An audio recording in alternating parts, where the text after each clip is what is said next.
doing it live, doing it live, doing it live every day and night. We're doing it live, we're doing it live, where we do it live. I'm live. Hi, welcome to the live stream, where we do it live.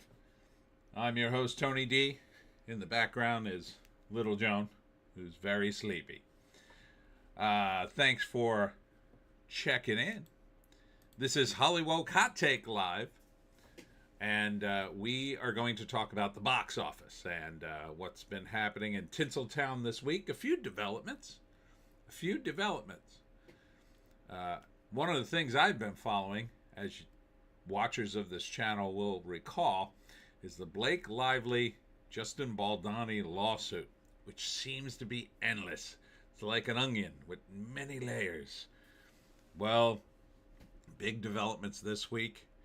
And so we'll talk a little bit about that. I think there was an award show, so we might get to ogle some hot chicks on the red carpet and their very stupid dresses. What else is going on? Nothing much. Kind of the same box office. Kind of the same. What did I do this week? Well, let's see. April, I went... On Wednesday, I did an event, and that was okay. It was, excuse me, the terraces. I actually had a really good reception there. They were very nice. Then on Saturday, yesterday, I went to Fort Mifflin, PA. And for those of you who have never been to Fort Mifflin, it's a Revolutionary War fort that they used all the way up until 1954, which is crazy to me. Like, you understand, like, okay, they used it all the way up and through the Civil War. You could see that because, you know, the cannons were basically the same. The guns were same. You needed just giant, thick walls to keep the cannons, and then you would just refill it with dirt after the battle. But this, I mean, I can't imagine in 1950 being stationed at this thing. Like, what the hell were you gonna do if the Soviets attacked that fort? I don't know. With tanks, they would have just rolled right in. But it was the sort of places that, you know, when horses were still in the army, and it was really cool. But the coolest thing about it was when I walked into the fort, I instantly recognized it because I used to play a lot of Fallout. I think it's 4. I forget which one has this fort in it, but one of the Fallout games has a fort in it from that era. I think it's the one in Boston. I think it's the Boston one. And the layout was exactly the same. So when I walked in, I was like, oh my God, this is the fort from Fallout. It wasn't, but it was one very similar. Clint Miller's here. Hi, Tony. Hi, Clint. And then, you know, there was some interesting historical stuff there, so I was checking that out. The weather was nice. Wasn't too many people there. Indie Phantom. Seems like James Gunn had another idiot meltdown. I can't even keep track of them all. I mean, who cares at this point? The dude, I think, is finally on his way out. They're going to bring back Zack Snyder, rumor has it. I figured out who they should get. It came to me the other day. Jon Favreau. Jon Favreau should be the guy that Warner Brothers hires away from DC to run, or hires away from Marvel to run the DC universe. He's the one that would have the chops to do it. And he's wasting his time with Star Wars, in my opinion. And what else did I do? Oh, and then today I went to OCCon. That's the Ocean City Con. They're always very nice. They gave me pizza, and I sold some books, saw some fans. It was a nice day. A little cold on the boardwalk. JEC is back. Hi. Hey, JEC. Welcome. All right. Let's get into it. Oh, yeah. The Pineys, Book 20, now available. Planet Piney. Indie Phantom, going back to Snyder isn't a great call. No. That's like admitting failure, right? It's like admitting, everything that James Gunn did was a total mistake. So that negates all of that. And what are they going to do with the new setup? They're just going to abandon it, I guess. And that doesn't bode well for Supergirl or whatever else they had in the pipeline. JEC. Oh, wait. Skipped one. Indie Phantom, getting pizza is a good perk. Oh, yeah. JEC, yes, I had Easter stuff. I figured since it was a holiday.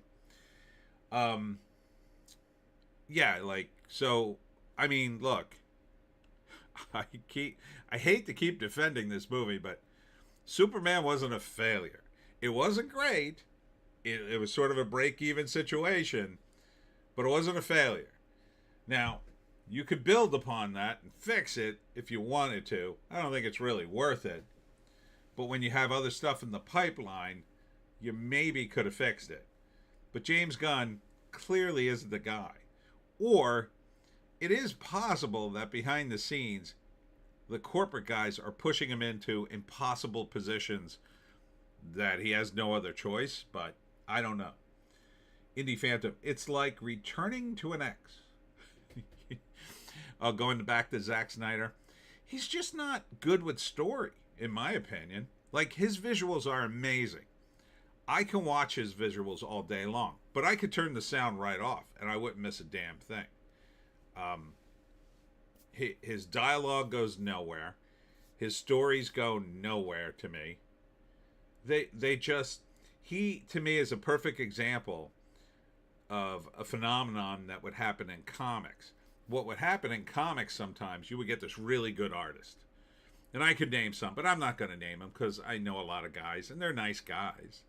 Talented, really talented illustrators and comic book guys. They can draw like nobody's business, but they can't write worth a damn. They just can't.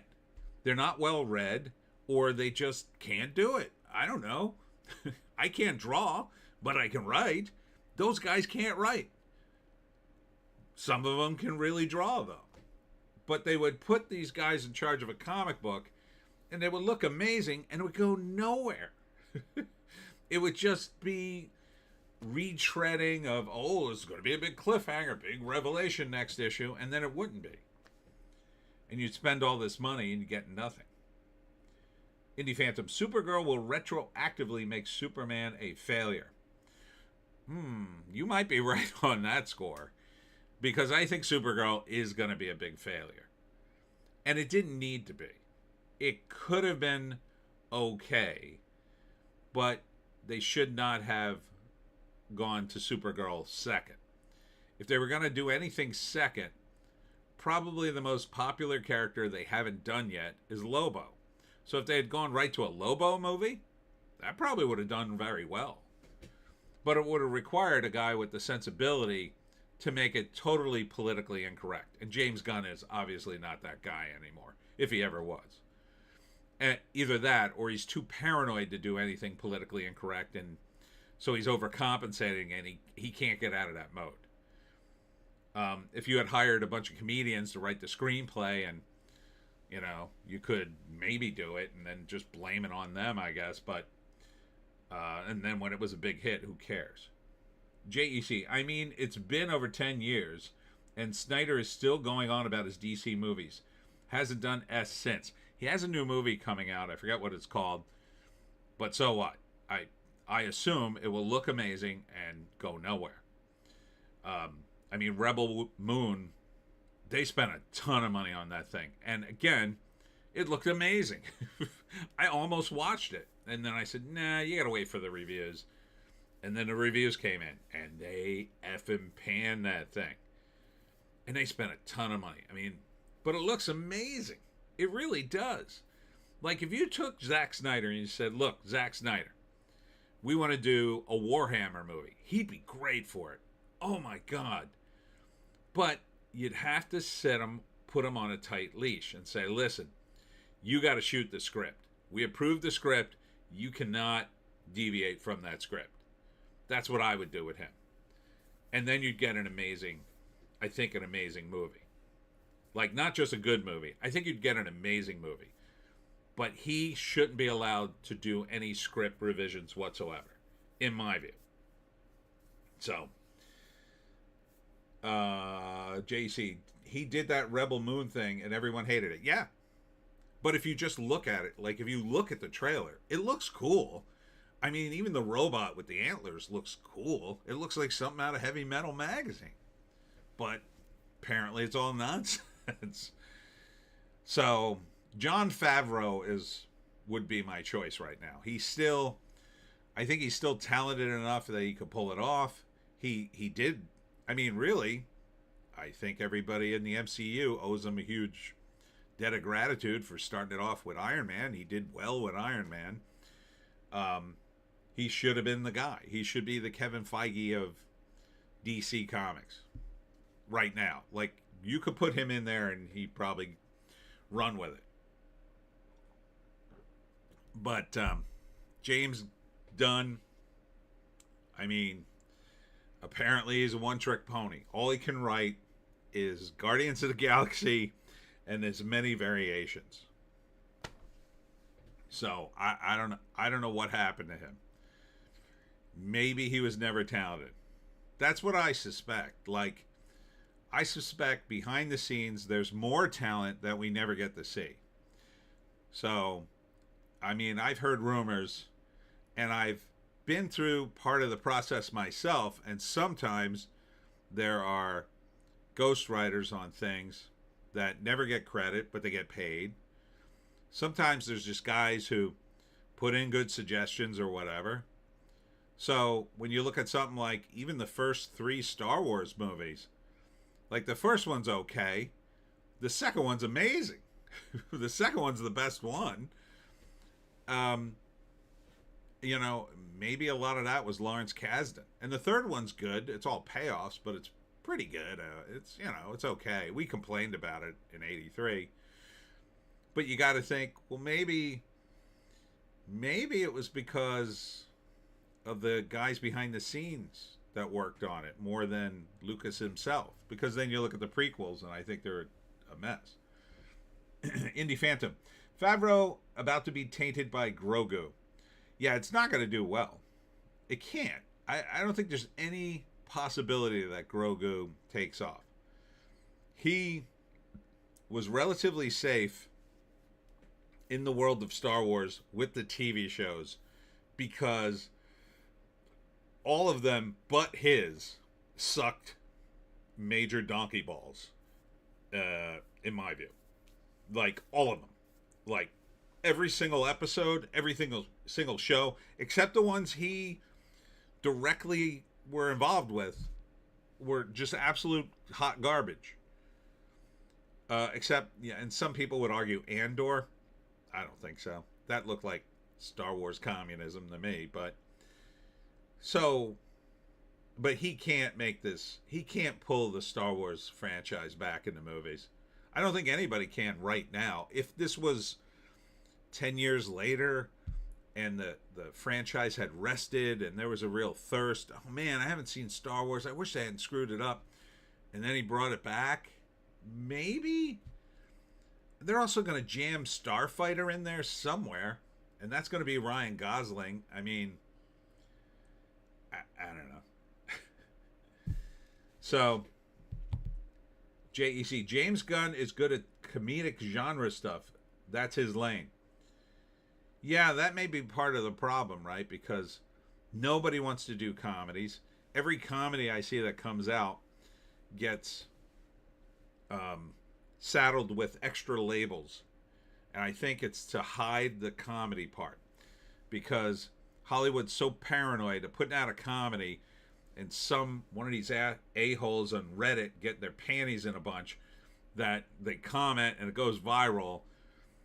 You know, they can't seem to do a comedy and just do one. And I think Gunn may be gun shy. Ha!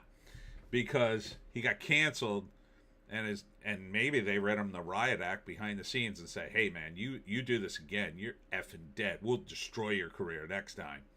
We're going to give you one more chance, James Gunn. And they did. And for a while it paid off. But now I don't know. He's overcompensated by going woke, and now it's totally effed with his head, I guess.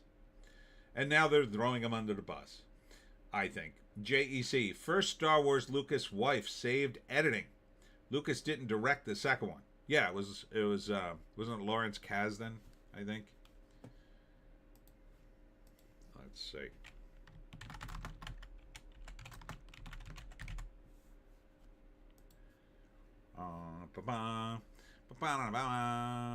No, it was Irvin Kershner. What did Lawrence Kasdan do? He was the producer, I think. Why did I think Lawrence Kasdan? Guess maybe he hired him, or maybe he was the guy to pull it all together. Let me go to the big credit list. Yeah, there he is. Oh, he did the screenplay. So, I don't know. Maybe it was Irvin then. And then, who directed Jedi? Was that Lucas? That was probably Lucas, right?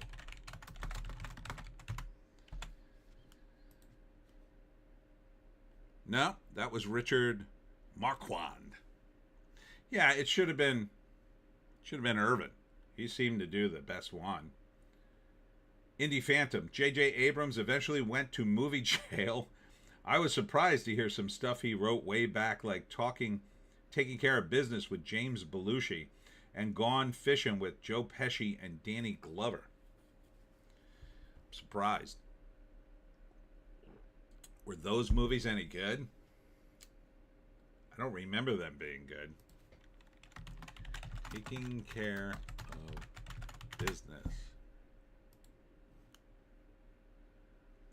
I got a 6.4. Gone Fishing.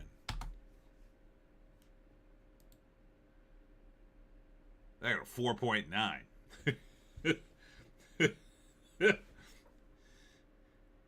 Indie Phantom. Kasdan is a screenwriter, even for some crappy ones. Marquand died young. Oh, that's a shame. Joe Muir Hobbs. Hey there. Hey, Joe. Welcome to the live stream, where we do it live. But anyhow, getting back to the lesson at hand, let's get into the box office. As you can see, almost nothing has changed. Is there any new movies on this list?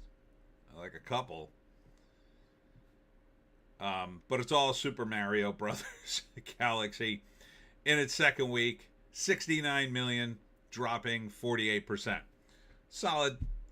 It's got legs. It's got 628 worldwide. Probably well on its way to $1 billion, I would say. Well, 600. So next week, what is it gonna do? Next week, JEC says, "Hey Joe, Indie Phantom box office time." So 69 and another 69, so say 70. Next week it'll just be 70 worldwide, so that puts you around 700. Week after 35. Yeah, it's probably not going to make $1 billion. Probably settle in around 8, maybe hit 900. Indie Phantom Michael drops soon. Yes, I think so. I forget when that drops. That's going to be huge. That's going to be $1 billion movie. But Super Mario Galaxy made its money. Seems to be chugging along. Solid. People panned it, and I can only think, did you not see the first movie? Like, what the hell do they expect? They're already talking about a third movie based on Luigi's Haunted Mansion, which is okay. It kind of doesn't really matter, but whatever. So that could be fun, and that'll probably be it for a while, I guess, on the Mario Brothers. But they could just drop the stars, and I don't even know why they hire these big names to do the voices. For what? I'm a Mario. Anybody could do that. Although, according to Hollywood DEI rules, it should be an Italian doing Italian stereotype. Should have just been the guy doing the video game. Like, who cares if Chris Pratt... I mean, I love Chris Pratt, but...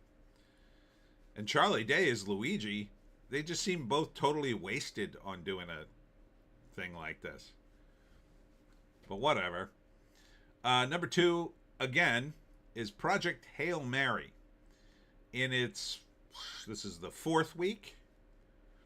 And we're at 24.5 million. It only dropped 23%.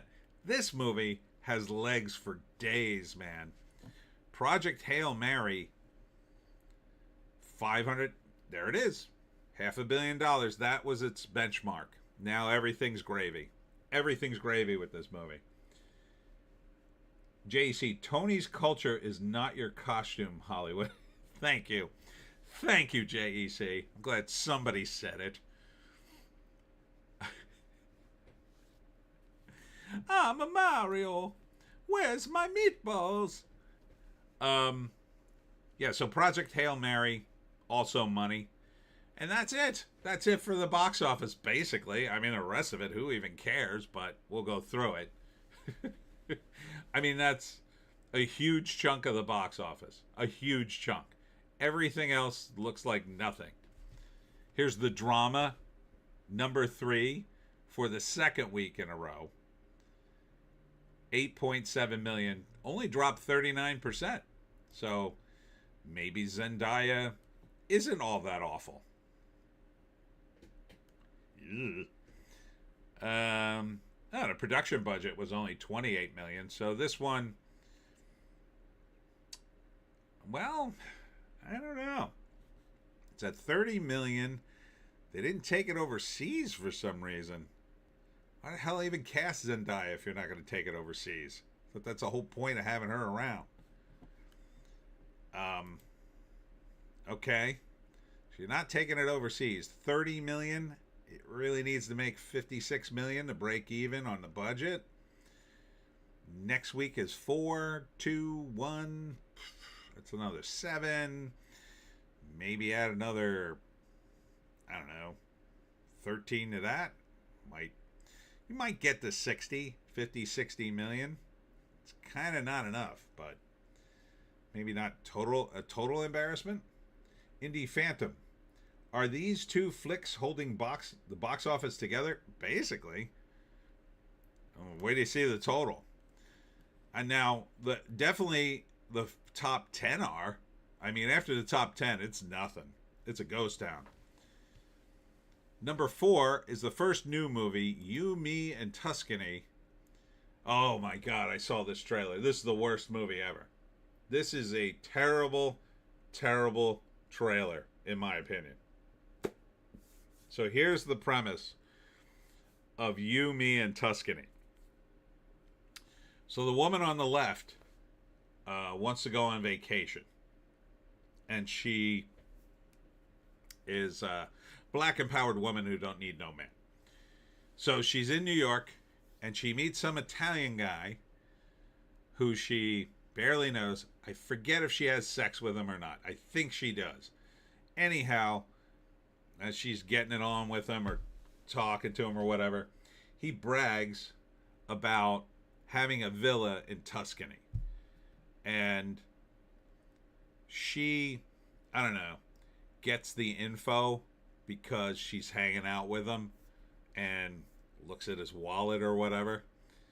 And he's bragging, and for some insane reason, she decides to go to Tuscany because she knows he's not going to be there and live in his villa for free. And she, like, literally barely knows this guy. Just basically decides to rob him. And this is supposed to be a fun movie, right? No, but wait, it gets more terrible. Indie Phantom sounds awful. Oh no, it gets much worse. So she gets to the villa, and it's supposed to be like, she calls her friend from the villa, and she's like, "Oh girl, what are you doing there?" Like it's supposed to be this wacky, like, fun time. So she's going through the place, like searching the drawers, looking at, like, she finds a ring and puts it on, and then the relatives of the guy who owns the villa show up because they're taking care of the villa while he's away, which is the one thing she didn't count on. Other people existing. So she pretends to be his fiance, which at first works, right? So you think she'd get the hell out of there. But wait, no. You're saying, okay, that's kind of a plot, but where the hell are they going with this? She's such an awful person. Wait. So she's putting on this, oh yeah, I'm his fiance, and for some reason they can't get a hold of him. I don't know why. And then she's offered a tour of the villa because they assume she is going to marry this guy into their family, and they want to show her this massive villa where he lives. So his cousin gives her the tour, and he's super handsome, and she falls for the cousin. So now she's trying to bang his cousin while lying to his family and staying in his villa. Are you following this so far? There's more. I swear to God, there's more. Then, and this is all in the trailer, then, I guess about halfway through the movie, the guy comes home and finds her there, and she recruits him to go along with the lie. Somehow. While still wanting to bang the cousin. And somehow, since she's the main character, that all works out for her.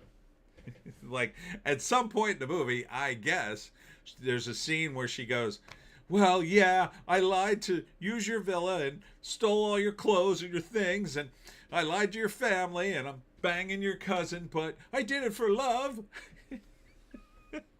I mean, how else could she get out of this without going to prison? And these are Italians.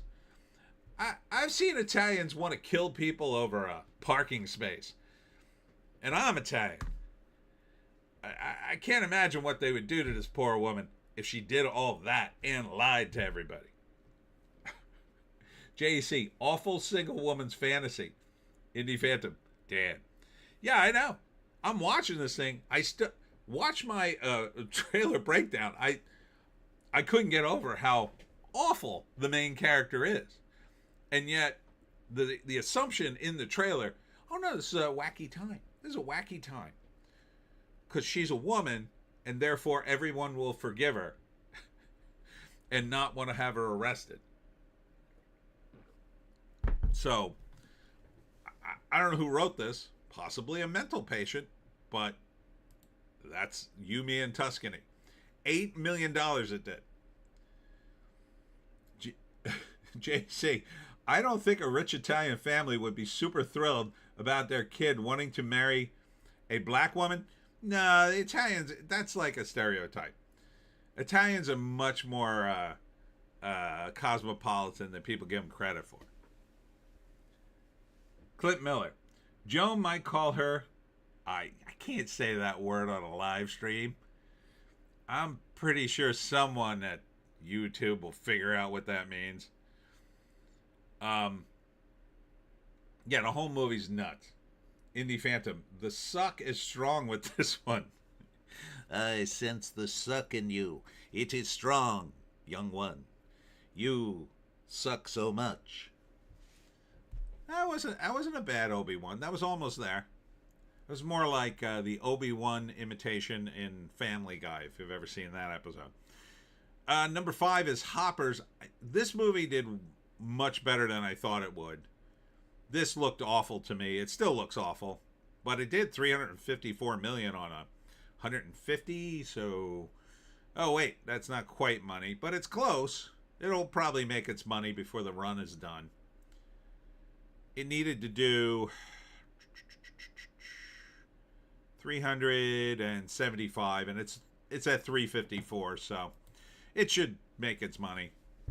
But it still looks bad to me, and full of DEI, and that made 4.1 million. Now here's the next new one. Also a terrible, terrible, terrible idea. Faces of Death. Now, I'm old enough to remember the original Faces of Death, and all it was, and this is the time of like VHS tapes, right, where we rented stuff. This was a movie you rented. And Faces of Death, Indie Phantom, Hopper sticks around like a bad smell. There's nothing else to compete against it.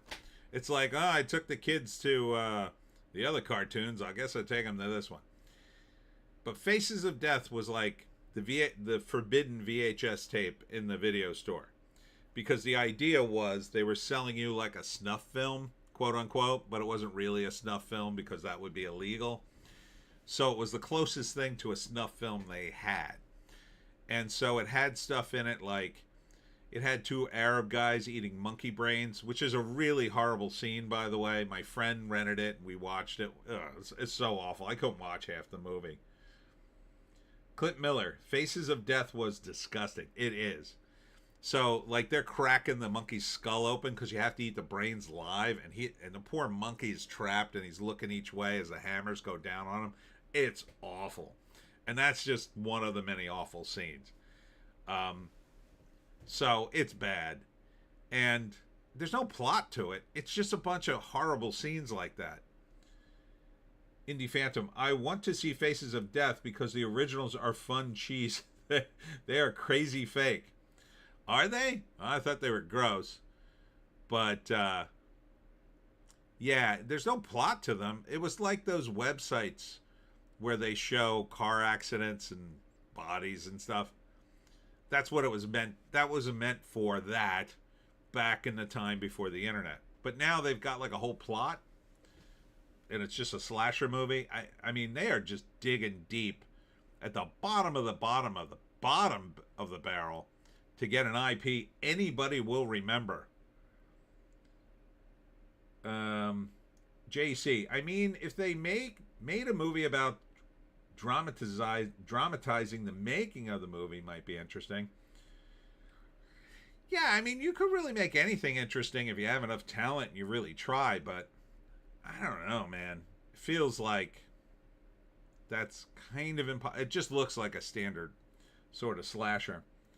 Indie Phantom, the monkey is fake. Just Mondo movies. Really? Freaked me out, that scene. I couldn't watch it. Either way, they were hitting that poor monkey in the head with a hammer.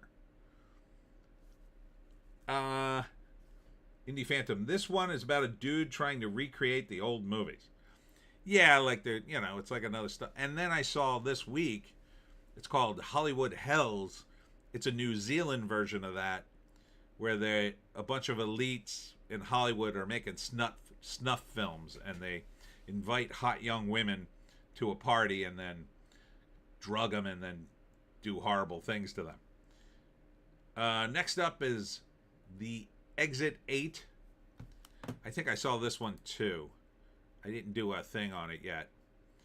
I think it's a South Korean or Japanese, maybe South Korean, about some mystical subway stop that a guy gets trapped on forever.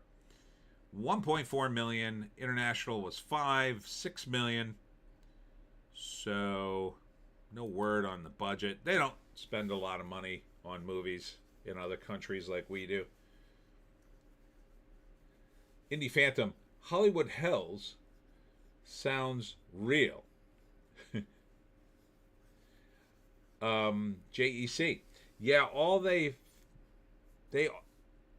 they faked it all in those old movies outside of the news clips of people having accidents or whatever. Huh. Indie Phantom, Exit 8 is some crazy video game. Oh, well, that kind of makes sense. It has some cool visuals. I wouldn't mind watching Exit 8, I guess. 1.4 million. So, I don't know. Probably didn't cost a lot to make. Number 8 is Reminders of Him, $1 million, and this is the last movie on the list that made $1 million. This movie did okay-ish. Yeah, it only Cost 25 million. It's at 84, so it made its money. Some drama thing. Next up, Ready or Not 2, Here I Come. This 867K doesn't, 14 million to make. It was spent 14 million on this thing. Had some name talent in it. So 28 and 7, 35. Yeah, made its money. Okay. It didn't look that great. Durandar, The Revenge. Of course, it's an indie movie. We have no idea how much it made in India. But 94 million worldwide on a budget that I can only assume is in rupees and is less than 10 million probably. Because I don't think the Bollywood guys spend that kind of money. Indie Phantom video game adaptions are working all of a sudden. First Ready or Not was meh. Yeah, it didn't really look like it required a sequel. Number, 10 or more is Scream 7, 470K. Goat, still hanging around 300K. Hamlet, an actual Hamlet movie. Made nothing. 190K. Contemporary adaptation of Hamlet set in a wealthy British South Asian family. Oh, wait, is this... I did see this. This is... oh, God. Rez Ahmed? The guy who's in that movie where he's Pakistani and he's cast in a... he's up for the James Bond role in that movie. I forget what it's called. So this is like a serious movie, I guess. I mean, it's fine. It's all South Asian Hamlet. Indie Phantom Bollywood movies, bah. Indie Phantom Hamlet? What the F? Yeah, they make Hamlet once in a while. How many times they make that? They make it a lot. I mean, if you like it, you like it. I like Hamlet. I don't feel the need to watch it again. JEC, Hamcat with Indians. Yeah, it's an all South Asian cast, I think. Indie Phantom, oh, that guy. So, I guess they're trying to beef up his serious actor's bona fide. I mean, that's really what it's all about. It's about being a serious actor if you're in Hamlet or any Shakespeare.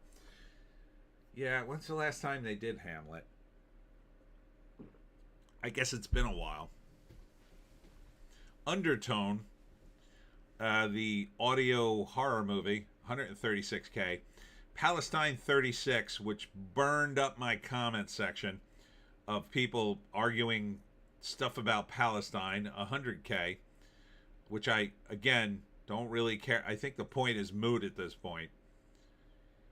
The Christophers finally debuted. I looked at that trailer. This looked kind of boring and pretentious. A mainstay of the London art scene since his starry breakout in the creative explosion of the 1960s, Julian Scalar has drifted into a cluttered, self-imposed seclusion.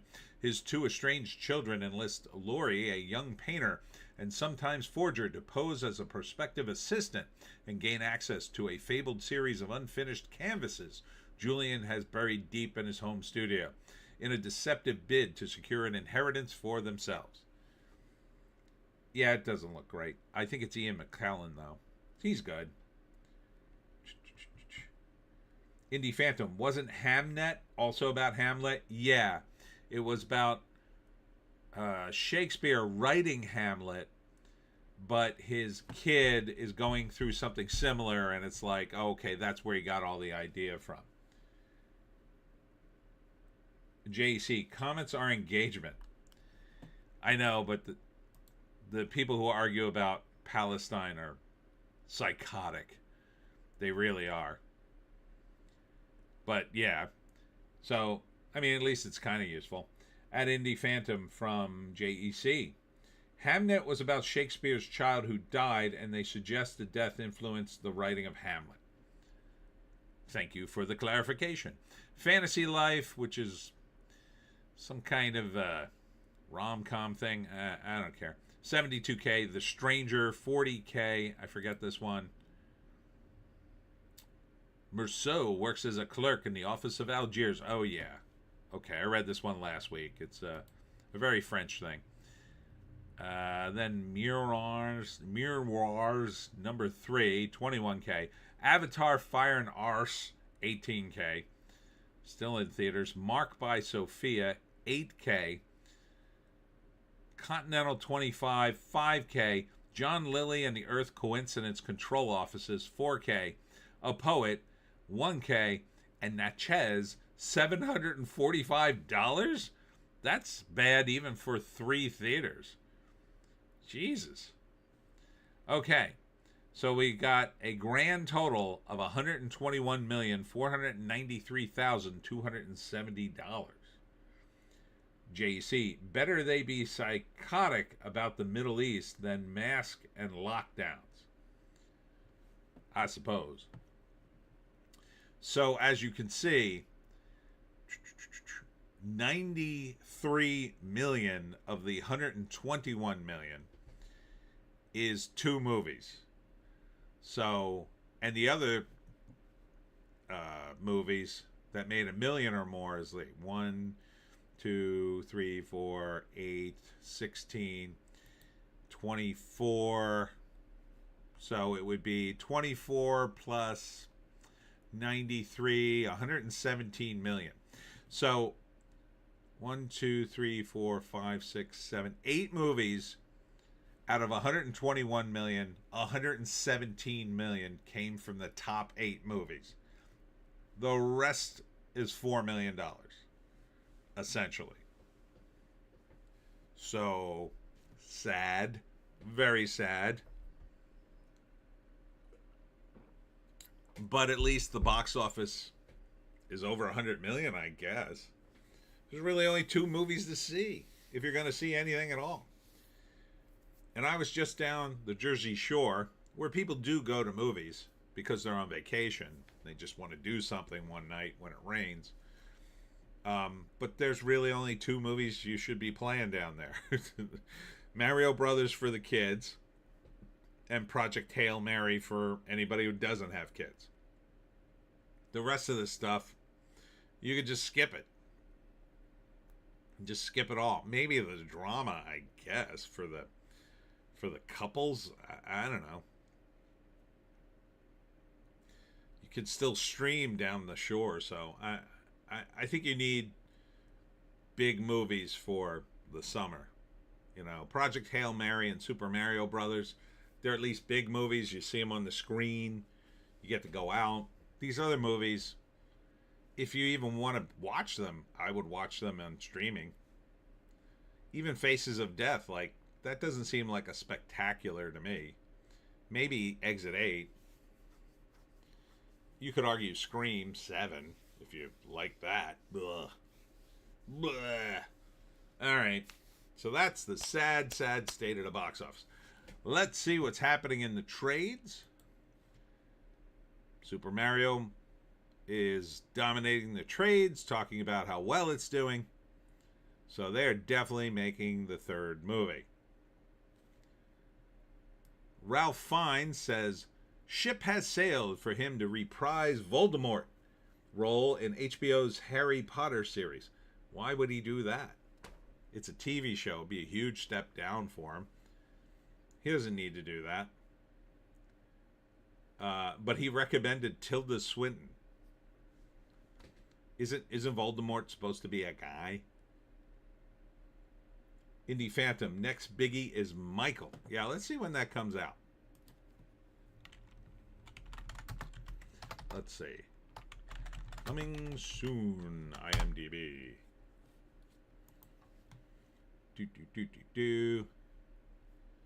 All right. So, what do we got here? Today's the 12th. Coming out this week, Mother Mary. That looks terrible.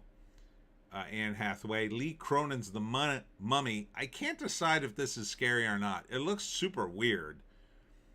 Then Normal, which is the Bob Odenkirk action movie. Pretty much, you might as well call this Bob Odenkirk #7. Then Busboys, an actual comedy from David Spade and Theo Vaughn, which I hope is funny. I don't know. I don't have a lot of confidence in it.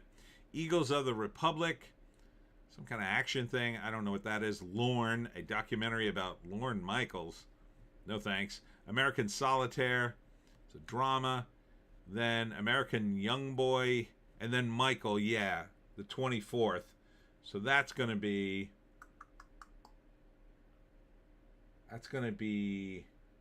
Friday the 24th. So 2 weeks. 2 weeks until Michael. Yeah, Normal might do okay. It's got a bit of, bit of action in it. And maybe even Busboys could be a breakout because I'm so thirsty for a decent comedy, but I don't know. I don't know about the rest of the movie-going public. So, yeah, Michael ought to crush these other movies. None of these look particularly great. And it'll probably kick Mario Brothers down and the other ones. But next week, that'll probably be the same list. I don't think any of these movies, when you look at Project Hail Mary, probably be down to like 12 million next week. Probably more. It'll probably be more like 15. It's got legs. Everybody's seeing this movie. So, but figure on 12. Super Mario will still be at like 35. So, I don't think Mother May I's going to do, or Mother Mary's going to do 35 or, what did I say? 15. Wait, what was the half of the other one? Yeah, 12. It might. Lee Cronin's The Mummy might squeak to 10. Normal, maybe. Probably does like 8. Busboys, if I'm being realistic, that'll do 2. Unless it just gets the most amazing reviews ever. Eagles of the Republic, I don't think anyone... this will go right out of theaters. Lorne will do nothing. And American Solitaire will do nothing.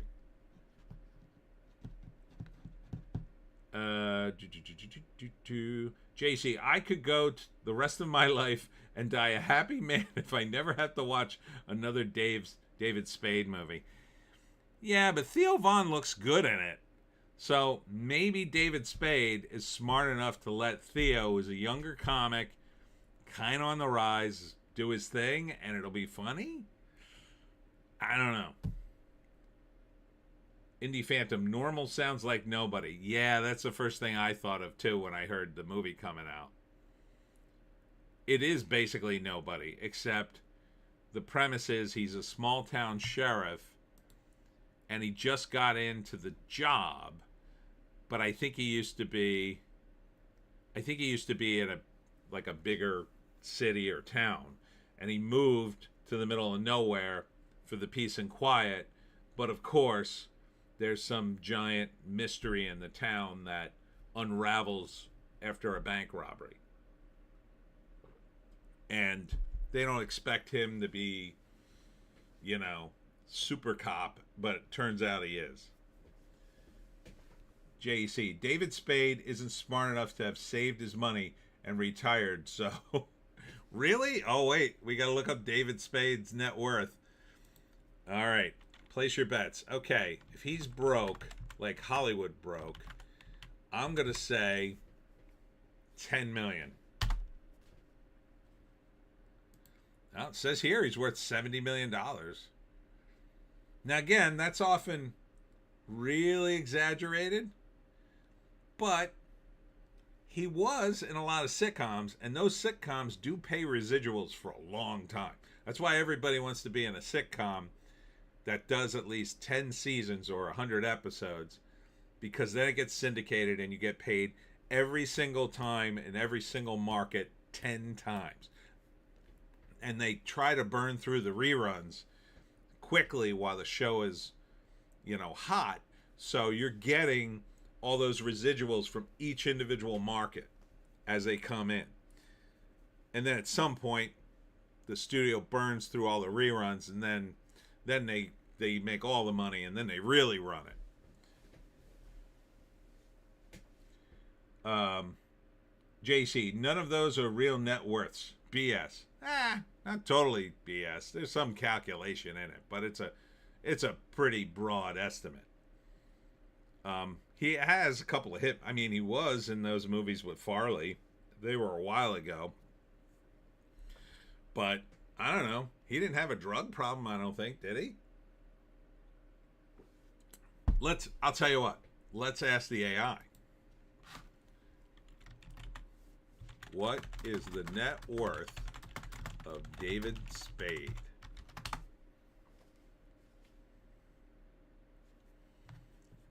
He saying 60 to 70 million. Primary income sources: earnings from television salaries were reportedly up to 300,000 per episode during Just Shoot Me, and that was his show. JC, 30 years ago.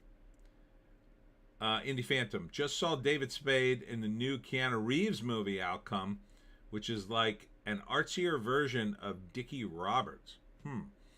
JC, he dates women 30 years younger than, blew all his money on the P word. You don't have to blow that much money to get hot chicks in Hollywood. I mean, Indie Phantom, Spade and Scorsese cameos were the best part. Real estate. A significant portion of his fortune is attributed to a real estate portfolio, including properties in Los Angeles, Malibu, and California.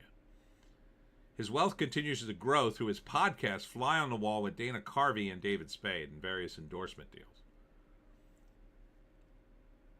I don't think he's broke. I don't think he's super rich.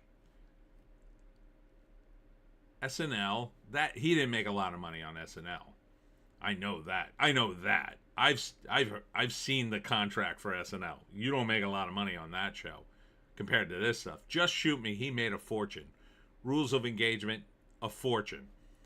Tommy Boy and Joe Dirt, he probably did okay on Joe Dirt. He would have made a few mil on that. Clint Miller, it's a movie. Leave me out of it.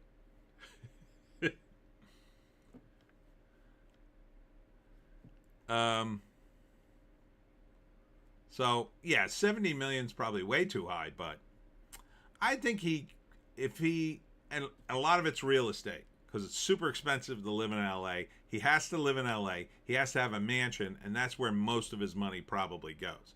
And all the taxes and money he's paying just to keep the damn mansion afloat. So he looks like enough of an A-list. He's not an A-lister now, but he looks enough like an A-lister they could still get this kind of work, but it's a big overhead.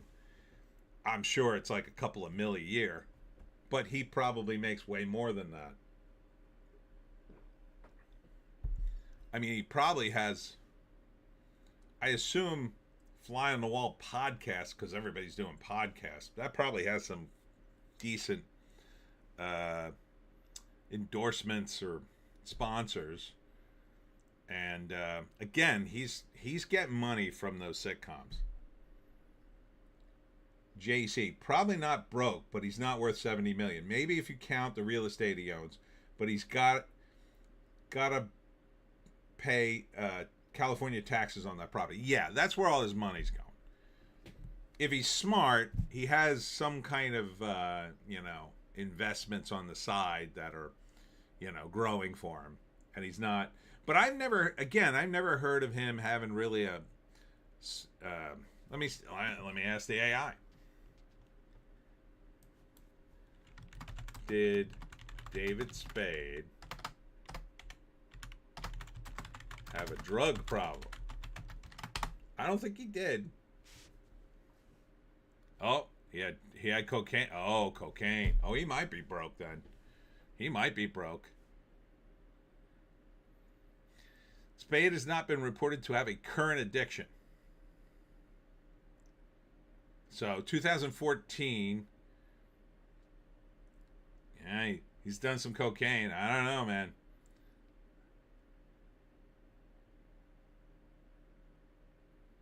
Spade has also been linked to drug-related discussions in the context of his friend John Mulaney's public battle with prescription drug addiction and the death of Dana Carvey's son Dex from a drug overdose. JC, he's got some weird OCD problems. Really? That? Oh, what's his weird? I need to know that. What's David Spade's? Learning a lot about David Spade tonight. OCD's problems.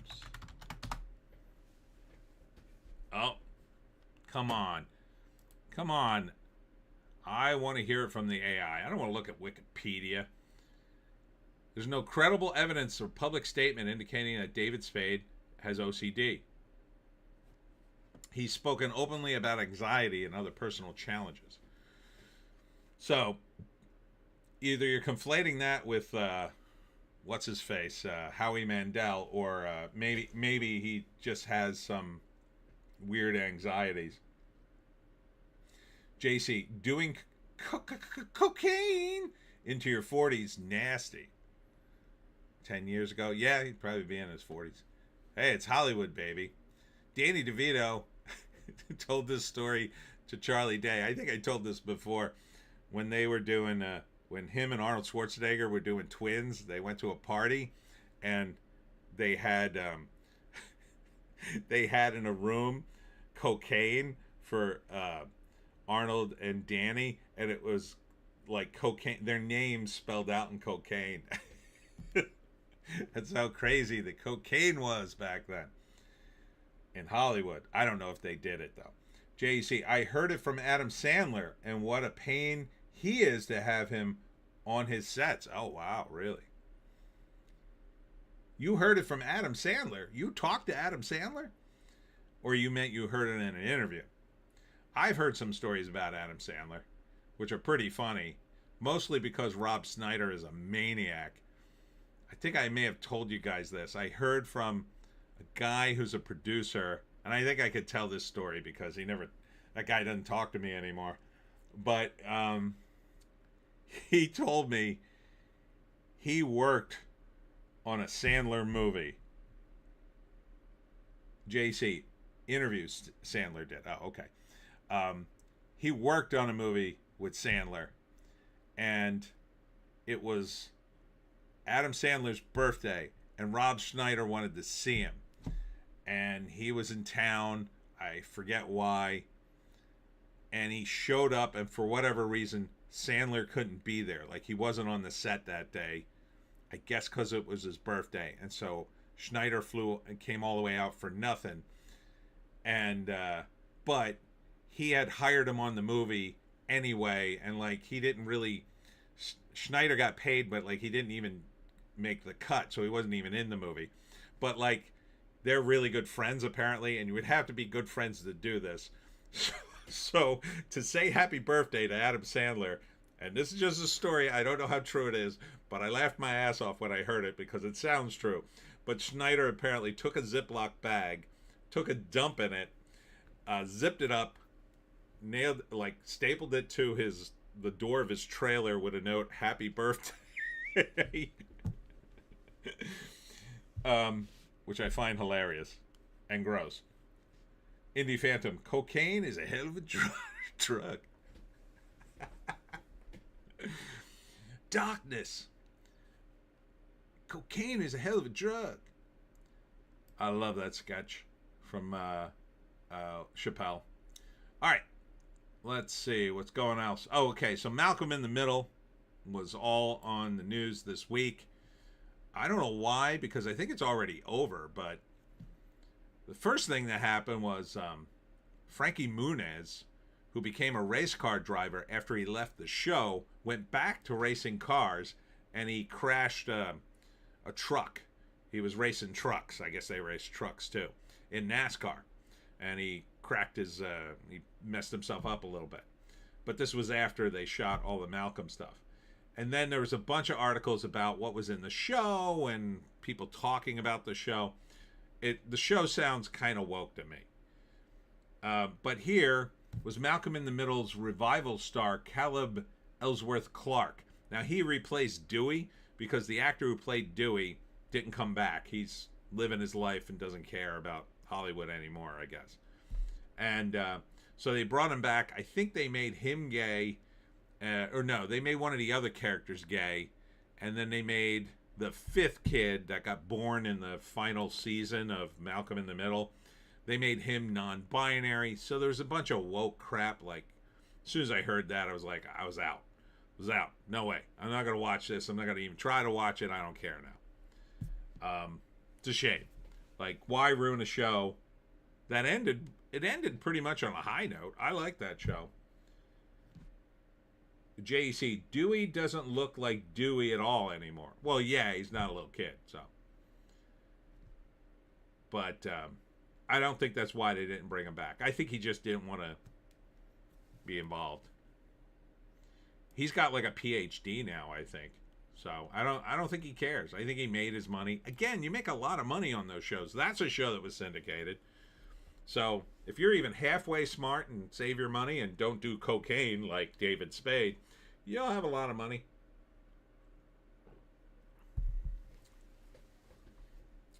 This was kind of funny.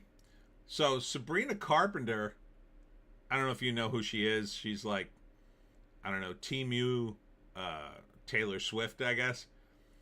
Or Team U, Britney Spears. She's like the latest hot pop singer who does degenerate things on stage for attention.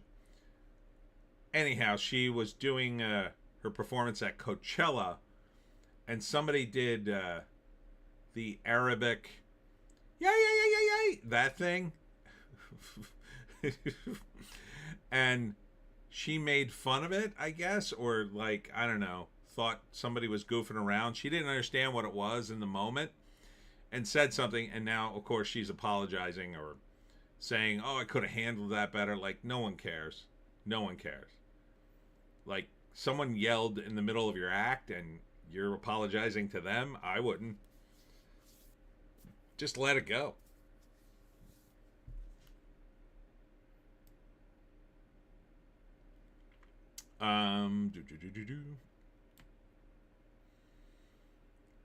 Clint Miller. Amber loves Sabrina Carpenter. Just saying.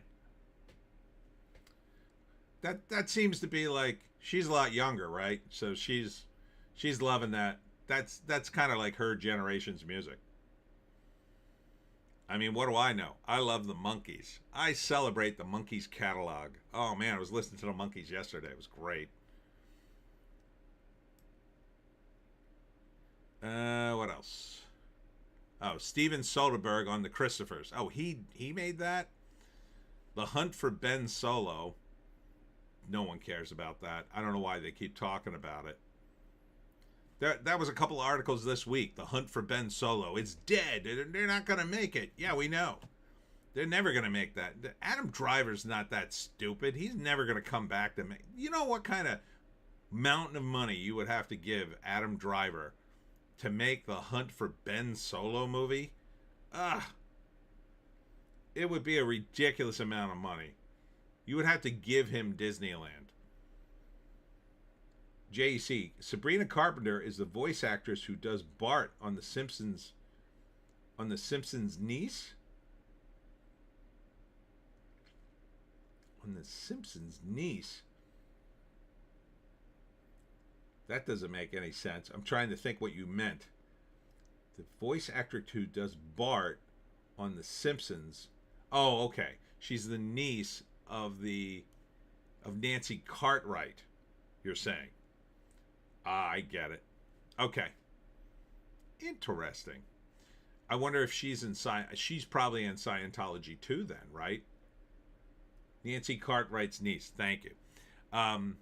Because Nancy Cartwright is a Scientologist, I think. I'm almost sure. So I wonder if she is. I bet she is. I bet she's a total Scientologist. I think that would... Let me ask the IMDb.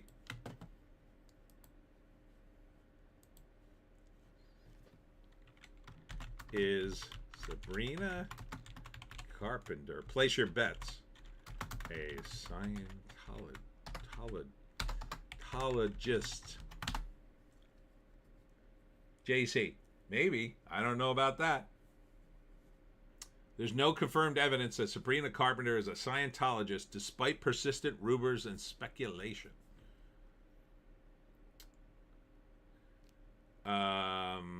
So Nancy Cartwright is a Scientologist. Social media posts circulated claiming that Cartwright was trying to force Carpenter to become the new face of Scientology. Tom Cruise, these are all rumors. Tom Cruise, who also allegedly wanted her to join the organization. Carpenter's sister had previously posted about their own devotion to the church before deleting the content as Carpenter's fame grew. Well, if that's true, that would be the only bit that sounds kind of credible. Indy Phantom. Speaking of Adam Driver, Megalopolis review is overdue. I know, but I think Coppola must own the rights or something. I've never seen it anywhere. As soon as I find a link for it, I'll watch it. Unfortunately, at least I'll get to see Aubrey Plaza naked or topless. Yeah, I got to see that stupid movie.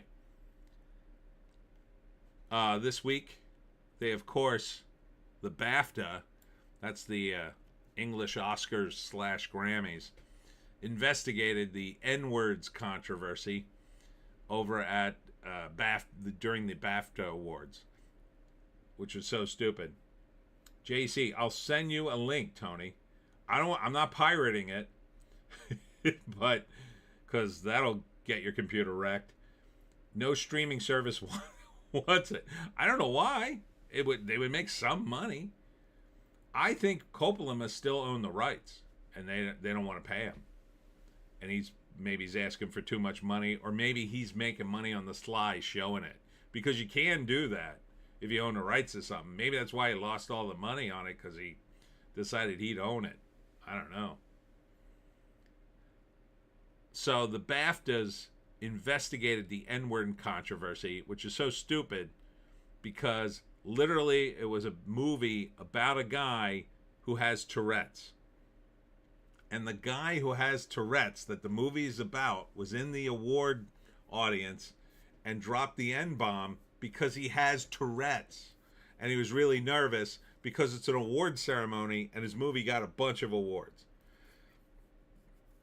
So they felt the need to investigate that. JC, if you watch it, you'd understand why. Oh, God. That's going to be a long 3 hours, isn't it? It's just going to be a long 3 hours of me going, oh, man, I got to never promise to watch a movie again. See, this is why I try not to. Because people all the time say, oh, could you review this or review that? And I never want to promise until I'm sure the movie's halfway decent. Like, my girlfriend wanted to watch The Brutalist. And that movie is like 5.5 hours long, almost 6 hours long, some ridiculous amount of time. And I couldn't find theaters. And then I looked at the time and I'm like, oh my God, does she know this is this long? It's like 3 movies. And I finally told her and then talked her out of it. But she was right. She was like, oh yeah, I don't want to sit through that. Indy Phantom, Coppola is protecting you, Tony. I can't release this movie. Tony, I'll have to watch it. JC, it's only 2 hours, 15 minutes. Feels like 6, though. Alexander Ogle is here. Alex Ogle, evening all. Big news from Chatham, Ontario. 3 credible sightings of Bigfoot this past week. Well, there's some Bigfoot-related items in the Pineys book 20. Just so you know. Alex Ogle, Chatham is not famous for much, but it is the biggest claim to fame is being the birthplace of the Hawaiian pizza. Yes, pineapple belongs on pizza. Damn you, Alex. Damn you. Every week you're clipping me. Every week. That's a new phrase I learned from the YouTubers. Clipping. Or no, the Twitch streamers, they say that. Oh, no, I'm being clipped. I'm being clipped, damn it. JC, probably just Indians living in the woods. They're very hairy Indians. Maybe they're Greek. Clint Miller, sorry for your loss, Alex.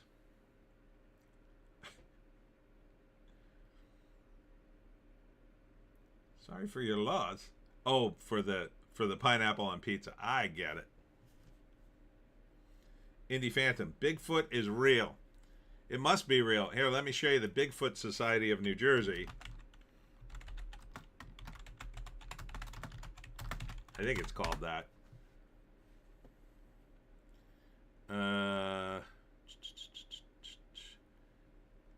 Here we go.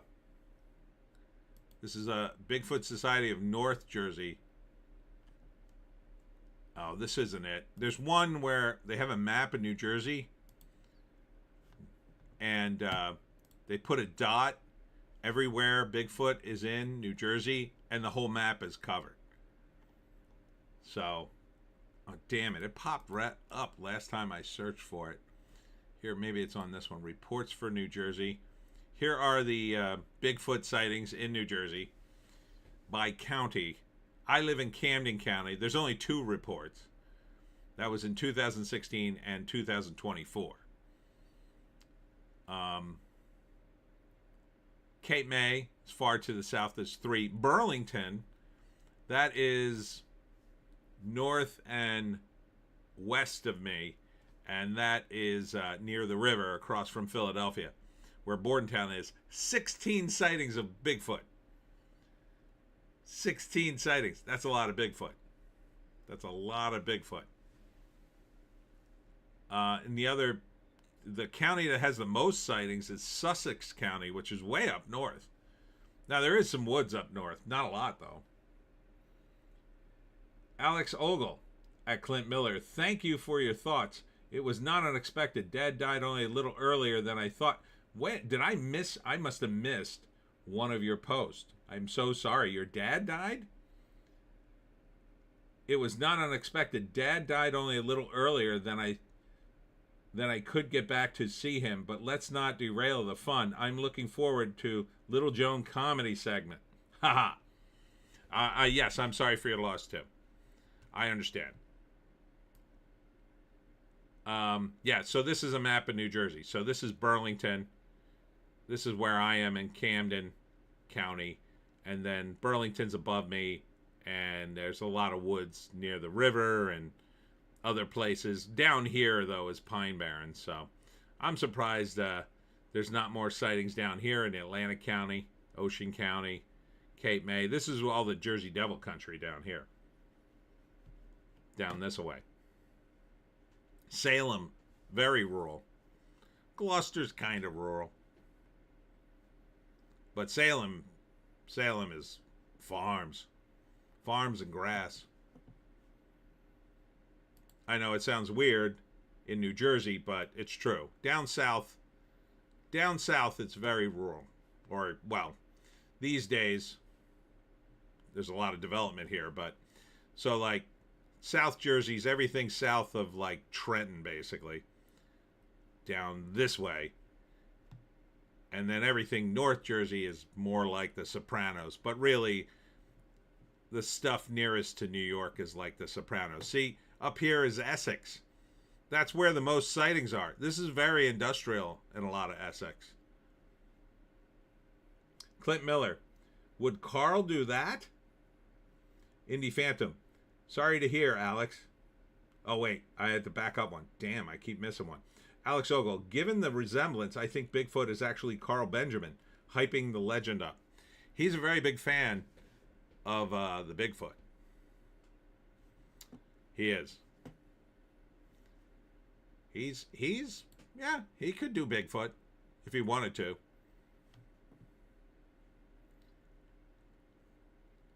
Let's see. What else? Bryan Cranston defends Breaking Bad wife Skyler from fans who thought she was a B word Her husband leaves without any explanation. He's making crystal meth. It's a little late to defend her now or defend the character. Alex Ogle, thank you, Indie Phantom. Scarlett Johansson says it was socially acceptable for young actresses to be pulled apart for how they looked in the early 2000s. It was tough. Again, Hollywood is about the look. And the thing is, women look best. Their appeal is mostly in their youthful looks, which is why young women, when they hit 18, 19, 20, get fast-tracked into Hollywood because they need good-looking women. They do. And they're young, and they're not ready for the kind of scrutiny that these older, typically men, are going to give them, even if they're professional about it. It's very grueling. But then, as they get older, they get used to it. But then they get less attention because they got older. And then they're being replaced by younger women. And the pattern starts over. And then they're like, hey, wait a minute. I finally got the hang of this and you're throwing me out the door. Yeah, because now you're too old looking. And that's the pattern. And then those older women get mad that they're not getting the jobs or the attention anymore. And now suddenly they go back and go, well, I think I was possibly harassed in some way back then.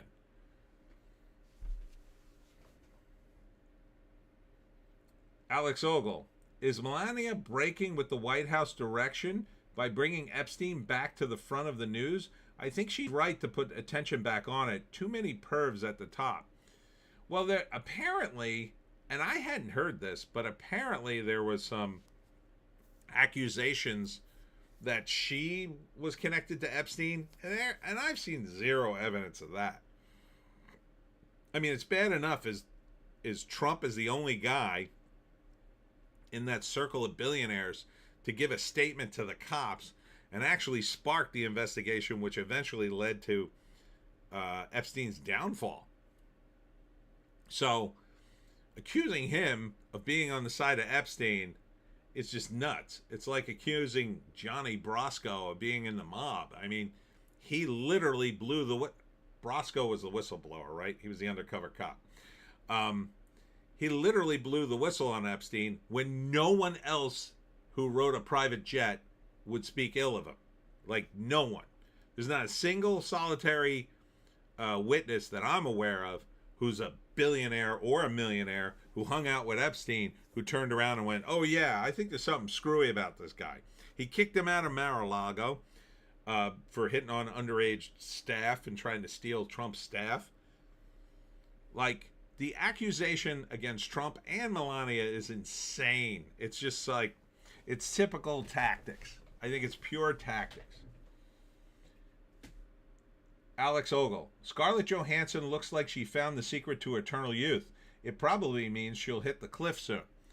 Yeah, I think Scarlett looks great. Now, I'm older, so, you know, the bar kind of shifts as you get older a little bit. But, yeah, I always thought Scarlett looked great. I think there's a lot of women who can look great. I mean, Elizabeth Hurley looks amazing. Donna D'Errico still looks amazing. She's on OnlyFans, and she looks like a girl on OnlyFans. So, you know, what's her name? Paula Poroskova. She was in the New York Post the other day. Now, she's 61.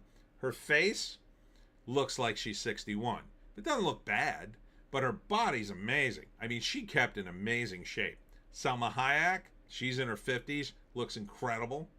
So some of these women with good genes and exercise, they still look great.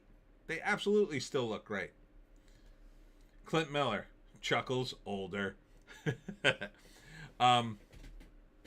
But, you know, the business is what it is. You can't show someone like Scarlett Johansson to, let's say you're trying to make a movie like Scream, and you know, it's basically aimed at teenagers because it's a slasher movie, and you can't trot out someone like Scarlett Johansson. She's too old, you know, unless she's going to play mom. You know, the only reason Courtney Cox and what's her face are still in it is because number one, they still look okay, but number two, they were in the old Scream, so they're just continuing their characters. That's the only reason. If they hadn't been in the old Scream, and I think they're getting rid of them. I mean, they're kind of aging them out anyway. So you have to have young people. And when you're talking about romances, you got to have beautiful women. And again, beautiful women have youthful appearances, youthful traits. And the only way to get that is to either be youthful or to have like an unusual someone like Linda Carter who looked effing incredible for decades. So Scarlett Johansson's kind of in that realm. I mean, she looks a little older now, but you know, you still could put her in a romance, but it would have to be like middle-aged romance kind of thing. You couldn't put her in a romance like at high school or in college. That's for Sydney Sweeney, and now she's aging. She's aging out of it. She's getting too old for it. Alex Ogle, I need some movie plot with Sydney Sweeney and Scarlett Johansson in bikinis, investigating corruption. Last line of dialogue. We sure busted that crime ring. Now let me rub some lotion on your chest. I love it. I don't think you need a script for this one. I'll greenlight it. Indie Phantom. Cox looks like an emasculated mummy in Scream now. Yes, she does. Her plastic surgery was no bueno. I mean, she doesn't look good. I expect Jenna Ortega's going to look that way because I think she's already had a... She didn't need it, but I think she already had a little plastic surgery. But yeah, Courtney Cox looks weird. I think she had too much, too soon, or something. I don't know. She just looks weird. So does Denise Richards now. But again, Denise Richards still looks good. Even though her face looks a little weird. Amazing body, still. Back in the day, though, you can't... It's not even a comparison. Oh, my God. When Denise Richards showed up in the first couple of movies she did, she was so amazingly hot. And you just see her on the screen. I broke out in a sweat the first time I saw her on screen. I was like, holy F. I've never seen anyone that hot. But it doesn't last forever. And Hollywood uses that to the maximum benefit. And look, it's not like they're not getting paid. They're getting paid a lot of money. But they think it's going to last forever. That's the problem with a lot of people. They think, oh man, I'm making money. It's going to last forever. No, it's not. You have to save your money and prepare yourself for when, especially fame. There are people who, they've been in one movie and that was it for them. Or they've been in one TV show and that was it. So, you know, it's a tough business.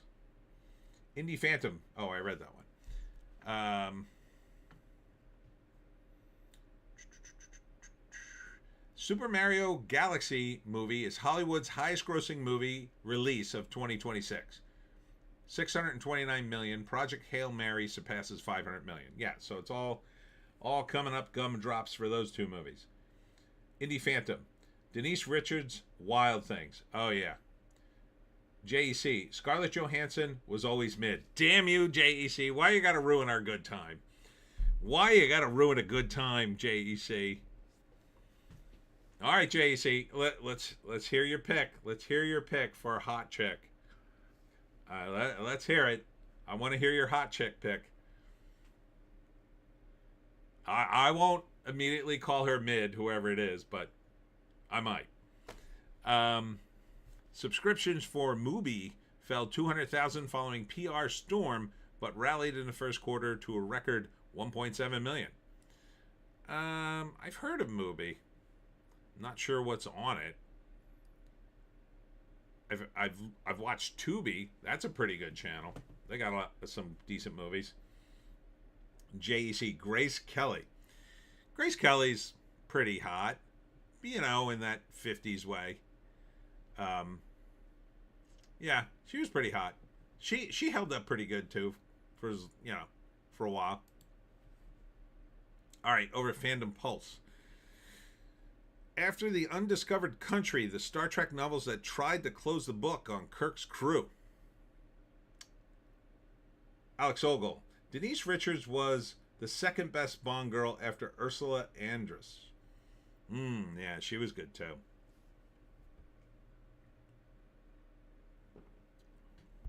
Yeah.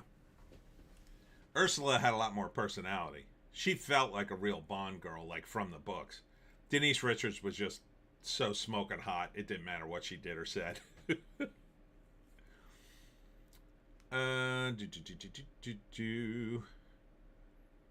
And nothing else. Fandom Pulse, man. I got a lot of opinion pieces these days, it seems.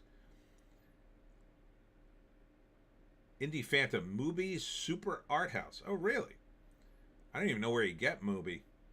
JC, Denise Richards was super hot in the 90s. Oh, yeah. Okay. What was this one about? Oh, Animal Farm. So this week, a lot of people were talking about Animal Farm. When the hell does that come out? Let me get another thing.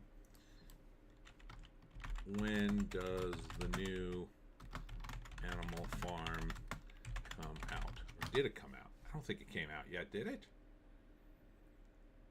May 1st. Yeah, so the new Animal Farm is directed by Andy Serkis, and I did a trailer piece on it. It's clearly pro-communism and anti-capitalist. It's the most insane adaptation ever made, in my opinion. Andy Serkis really should be ashamed of himself for even making this movie. And so everybody's talked about it this week because it's coming out soon. Clint Miller, Amber needs to know what you look like, JEC, to see what authority you have to call anybody mid. Ooh. JEC, Charlie Sheen probably ruined Denise. Probably gave her AIDS too. I don't know about that. Maybe. He had a kid with her, though. I don't know. That might have been after. Because didn't he start doing that stuff after he divorced Denise? You never hear about that porn star he was with either. I wonder if she had anything. And then sometimes I wonder, did he announce that just so everybody would have sympathy for him and he doesn't really have it? Is that how he got his career back? I don't know. What else? Oh, there's a rumor that Star Trek United was greenlit at Paramount and Skydance, but a lot of this rumor stems from the IMDb listing, which really isn't much because pretty much anybody can list stuff on the IMDb. JC, people tell me I look like Ben McKenzie. Ben McKenzie. All right, let's take a look at him.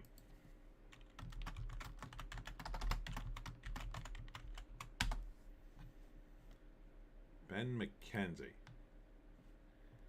Oh, this dude.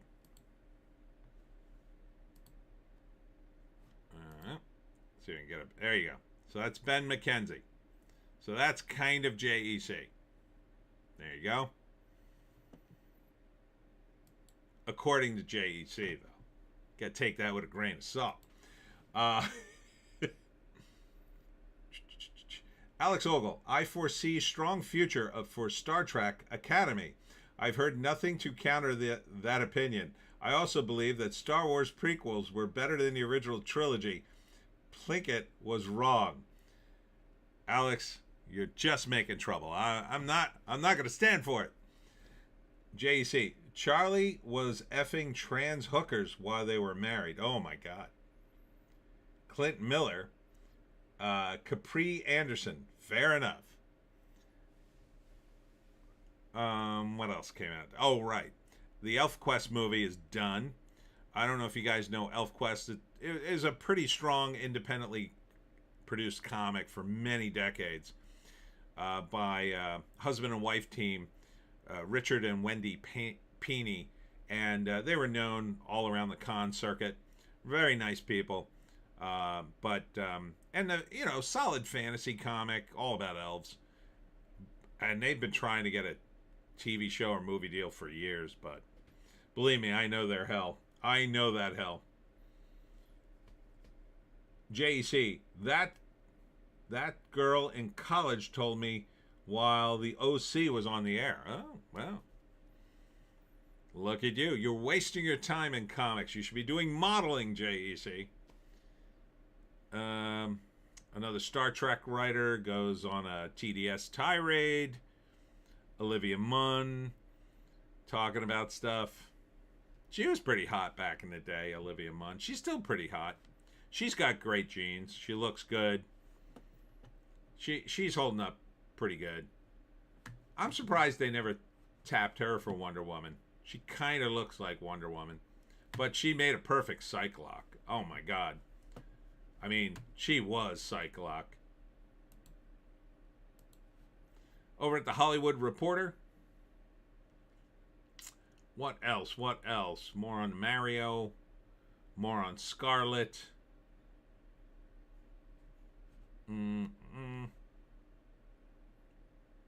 JC, they've been trying to get ElfQuest off the ground for like 40 years. Should have stuck to the books. Yeah, you can only make so much money. I mean, they're trying to make retirement money, but they don't want to give the store away, I guess. I don't blame them. JEC, I'm too old to start modeling now.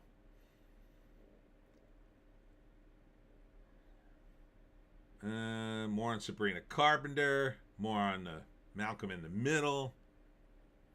More on the Hunger Games. Who cares? More on SNL. I got to tell you, the SNL coverage continues. Not just on regular SNL now. Now, sometimes I do Hollywoke Hot Take, and they're covering the SNL from the UK. The UK SNL, it's not even going to be on the air in a couple of years, I predict. I'd be surprised if they renew it for next year, quite frankly, but and they're covering it like, oh my god, guess what they said on UK SNL? Who the hell cares? Who the hell in the Hollywood, reading the Hollywood Reporter even cares? JC, I think the one creator died and her husband's been running it.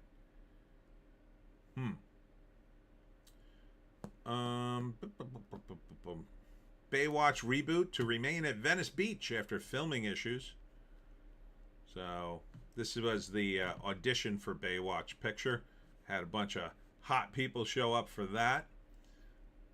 But all I know is Livy Dunn is in this show, and Livy Dunn is a complete smoke show. Alex Ogle, I enjoyed the last Mario movie as a time filler on a flight that would expect the same for Galaxy movie. I can't quite see why there's so much fuss about it. I think it's corporate sabotage. I really do. I think the studios saw this as competition that they don't want, and now they're trying to smack it down because it's too successful, and they want the summer to be about the other big movies that are coming out. And I think, I don't know who it would come from. Maybe Disney, maybe Warner Brothers, or, that conglomeration of studios now. I don't know. But that's what it felt like to me, because it sort of came out of nowhere. After the reception for the first one was, hey, look, the Mario Brother movie. Oh, boy. And then the second one's like, oh, the Mario movie. What idiot would watch this? I had to sit through this again? And I'm just like, these people, these critics, they're so paper thin. They're absolutely paper thin. I think most of them are taking money or just taking orders. I don't know which. I don't even think they're taking money. I think they're so weak-willed. Most of them would just do it to keep their job. It's pathetic. Film criticism is the lowest form of movie-related thing ever now. It's so bad. Clint Miller. Bill Gates was a dead ringer for me in the 1990s. Huh. I grew a beard. Good move. Alexander Ogle. SNL doesn't work in the UK. The format has been tried and it doesn't work with audiences because it's not cutting enough. Spitting Image was the best political comedy in the 80s, and the reboot couldn't capture the lightning in a bottle.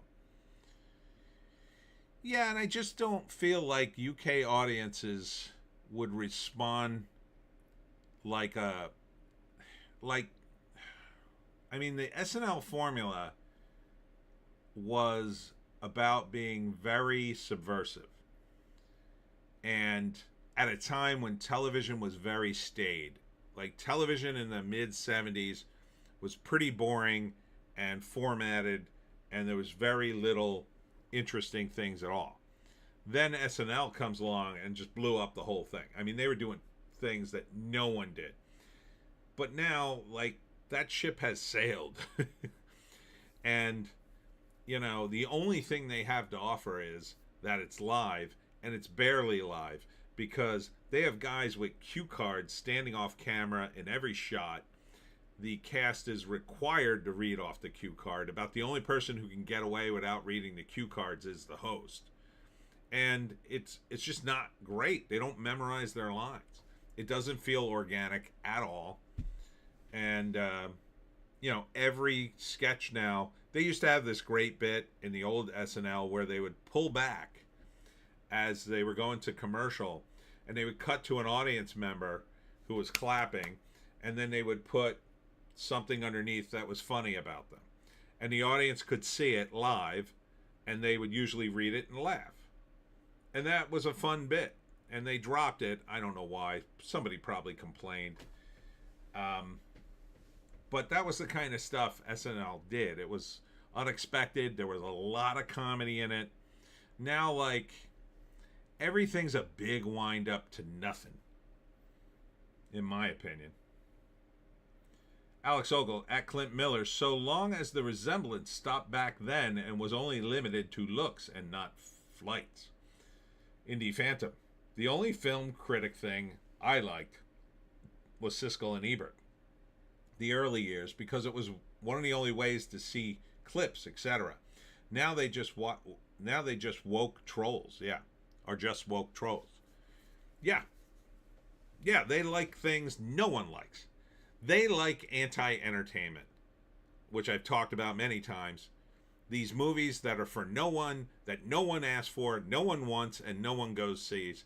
The critics love them. Oh, I love that movie. It's changed cinema for me. And they use hyperbolic language that's so over the top, it couldn't possibly be true. Indie Phantom. SNL has had its day, like The Simpsons been on too long. Yeah, I hate to admit that, but it's true. Metal Gear Solid movie in the works from Final Destination duo as they ink Sony first look. That'll probably make some money, although I forget the plot of Metal Gear Solid other than shooting people. What else? Crimson Desert will add summonable mounts to a new update.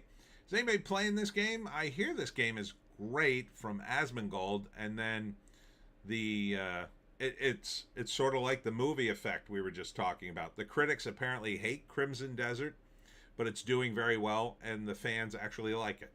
So go figure. JEC.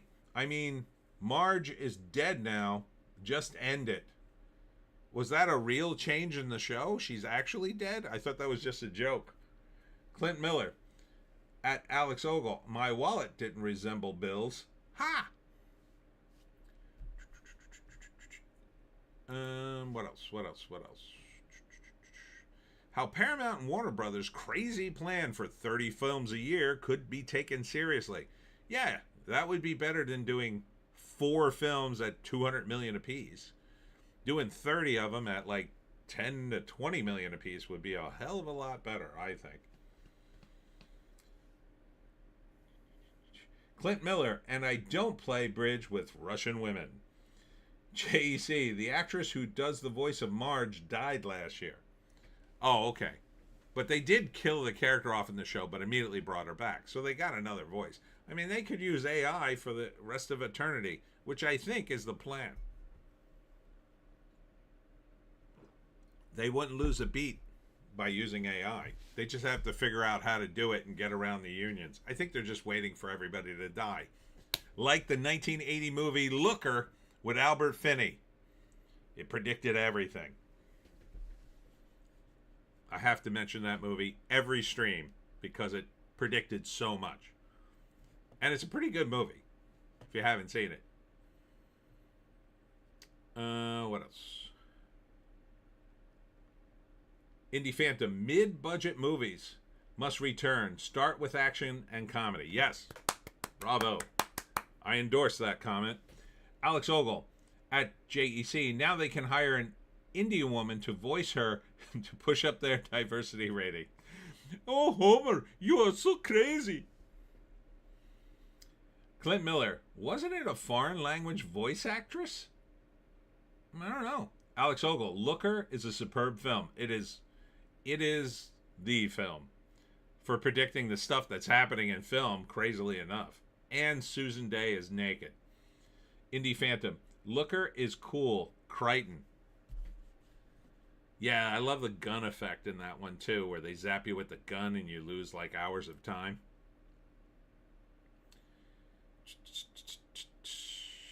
What else? What else? Hungary elections. Peter Magyar wins as Trump's favorite. Viktor Orban concedes defeat. Uh-oh. Looks like Hungary just went woke. Clint Miller. Julie Kavner lives.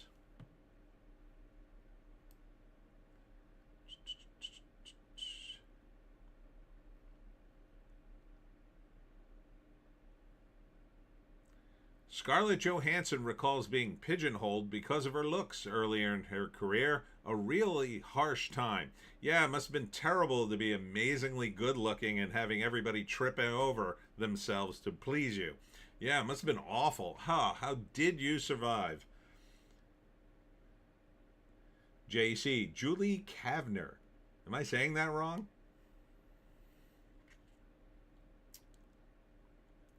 Issa Rae laments DEI becoming a bad word in Hollywood. We're back where we started. First off, DEI is not a word. It's 3 letters. JEC. What looks? How dare you? Now here's a weird headline for Deadline. Asha Bhosle dies. Legendary Bollywood singer, was 92. And I only say that's weird because, like, this is Deadline. Who in the United States? I mean, there's not a lot of people who are going to know who that is, I would think. I mean, yeah, you might say, well, there's a lot of Hindi people here. It's true. And there's a bunch in the industry, certainly. But it's got to be, like, a very tiny amount of people who would... I mean, she's 92. That had to be old-time music for an Indian audience.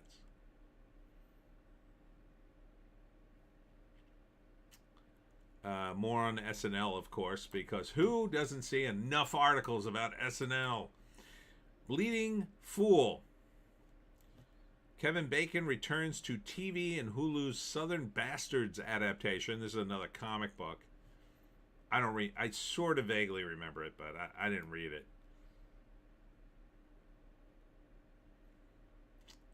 Let's see.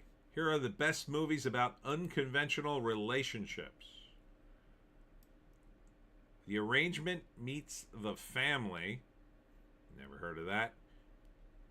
Shiva Baby. Didn't hear of that. Harold and Maude. I've, of course, heard of that. Baby Girl. I remember that movie, but I didn't say it. Pillion, the gay biker movie. Okay. Weird Bleeding Fool is covering this. Feels like more of a woke media site would cover something like that. Oh, for those of you in the comics, Diamond's bankruptcy fallout may have broken comics for good. I talked about this in an earlier Hollywoke hot take. My opinion would be that no, it wasn't Diamond. It was the publishers putting out terrible, terrible comics. And I don't just mean the woke ones. Although the woke ones pretty much killed it. But yeah, there was plenty of woke stuff going on before Trump and the real woke stuff happened. They've been going downhill for a while, man. So Diamond was just icing on the cake. They just finally reached a point they can't make any money off of comics anymore. Not like they used to, anyway. And case in point, Todd McFarlane debuts She Spawned. So, I don't know. Is this like a desperate ploy to make Spawn relevant again? It feels like it. JEC, first 6 issues of Southern Bastards was good. Then they did a woke rug pull where they killed the old grizzled guy who started off as the protagonist with his mixed race daughter. Oh, that sounds awful. Alex Ogle, has everyone clicked the like button? Good question. Good question, Alex. Has everyone clicked the like button? Hopefully they'll think long and hard about that. And then click Amazon to get the Pineys, books 20. Here's a cool rumor, sort of. Is DC Marvel Studios multiverse movie deal in the works? Kind of the wrong time for it in DC, but if anything could save the superhero genre a little bit for another month or two, would be this crossover. I'm sure it would be huge, especially Spider-Man Superman team up, but I don't think that. I think it's a wrong time. DC's got to get back on track before they could even think about that. JEC, I mean, Marvel, DC, and Image all left Diamond. What did they have after that? Well, I mean, they're talking about, you know, the downfall. I mean, well, there's a lot of indie comics. I mean, a lot of merchandise. They were still carrying all the merchandise from Marvel and DC, I think. Like the cards and stuff. I think they were still carrying Magic cards and Pokemon cards. But, you know. But they've been falling apart for a long time. But the whole industry's fallen apart, I think. Oh, here's a couple other funny headlines. Kate Beckinsale slams Mark Ruffalo over Palestine activism. And the left celebrities eat their own, finally. Go get him. Go get him, Kate. I mean, I'd love to see you in a fist fight on the red carpet. No, I don't. I'm just joking. But I you know, these people and their stupid opinions, when are they going to learn to shut up? I don't know. Probably when the money starts going away. Howard Stern is being sued by an assistant over alleged toxic workplace. Who would have thunk it that working for Howard Stern would be a toxic work environment? Why, he treats people so nicely. I mean, look how he treats Gary and Jackie and Fred and Robin. Oh, he doesn't embarrass those people at all. I mean, I kind of can't stand Howard Stern anymore, but I got to think the assistant working for Howard Stern would have suspected it's going to be a bit intense working for him. JEC, all the indie publishers left too. All they had left was Dynamite. Dynamite's pretty solid for an indie publisher. People are pissed they can't get their unsold stock back from Diamond's warehouse in the bankruptcy. Yeah, I don't blame them. That's the story of comics, though. You know, it's one giant Ponzi scheme sometimes. JC, Howard Stern toxic? Imagine my shock. I know, right? Who would have thunk working for Howard Stern would be, I don't know, upsetting? When he constantly analyzes your life and talks about your personal life and what you did that morning and how you talked to him and how you brought him coffee. Oh, I just don't see how it could have happened. The Wrap. DC insiders, you know, you go to The Wrap for inside scoop on politics. DC insiders begin to pile on open secret of Eric Swalwell allegation, serial womanizer, and sociopathic. Oh, now you throw this D-bag under the bus. Where were you people, I don't know, when he slept with a Chinese spy? Nobody, nah, that's no reason to throw him out of Congress. Sure, he may have betrayed the country and given away secrets just to get a little trim, but you can't, I mean, you got to give the guy a second chance. Oh my God, you mean he got too much trim? Throw him under the bus. You don't even know if these allegations are real. He deserves a fair trial like anybody else, but quite frankly, it couldn't happen to a nicer guy, as they say. But to watch these guys tear apart Eric Swalwell after letting him run rampant for years, I mean, he was, to me, like a poster boy for everything wrong with the Democratic Party for a long time. Like that they couldn't get rid of one guy like him, a guy who clearly had an issue. He should have never been allowed back in Congress after you've slept with a Chinese communist spy. And it's not like there's any doubt. They know that the woman he slept with is a Chinese spy who went back to China, and they, you know, they'll never get her back. So, Alex Ogle, in the film adaptation of his life and misdemeanors, who will play Eric Swalwell? I'll tell you who could have played him when he was young, Adam West. But, you know, he's gone, and he would have been too old anyway. But Adam West kind of looked like him. Who's sort of like a young Adam West? You know, maybe Ben McKenzie. He could probably pull it off. JC, you want to play Eric Swalwell in the TV movie?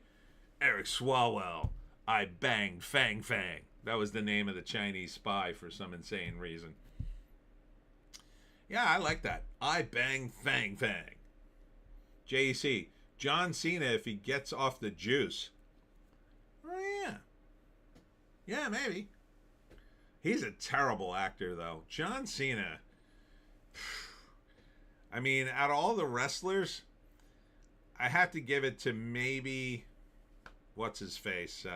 Dave Bautista, only in Guardians of the Galaxy. In every other movie, he sucks. Dwayne Johnson, he was good in Pain and Gain. Maybe one other movie. They're all terrible actors in my view, though, in general. But John Cena, I haven't seen him good in anything. JC, I do love Asian P-word. Obviously, it'd be a comedy of errors. Alex Ogle at JEC has yellow fever confirmed. JEC, Roddy Piper. Oh, yeah, he was good. Oh, yeah, put Roddy at the top. He is great in They Live. He's so good in that. You know what he's good in, too? If you've ever seen him in It's Always Sunny in Philadelphia, where he plays like a broken ex-wrestler who's just wrestling for chestnuts. He's good in that. Ann Coulter calls for the end to the Iran war. We are killing little girls. Oh, right, Ann. Like, subtly you're anti-war. I don't believe that for a second, but Ann Coulter is subtly anti-war. Please.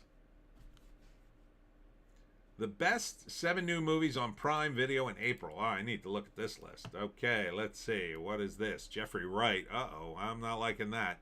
Oh, Thief, 1981. I hear that's a great movie. I've never seen it. James Caan, though. I think I might have to see that one.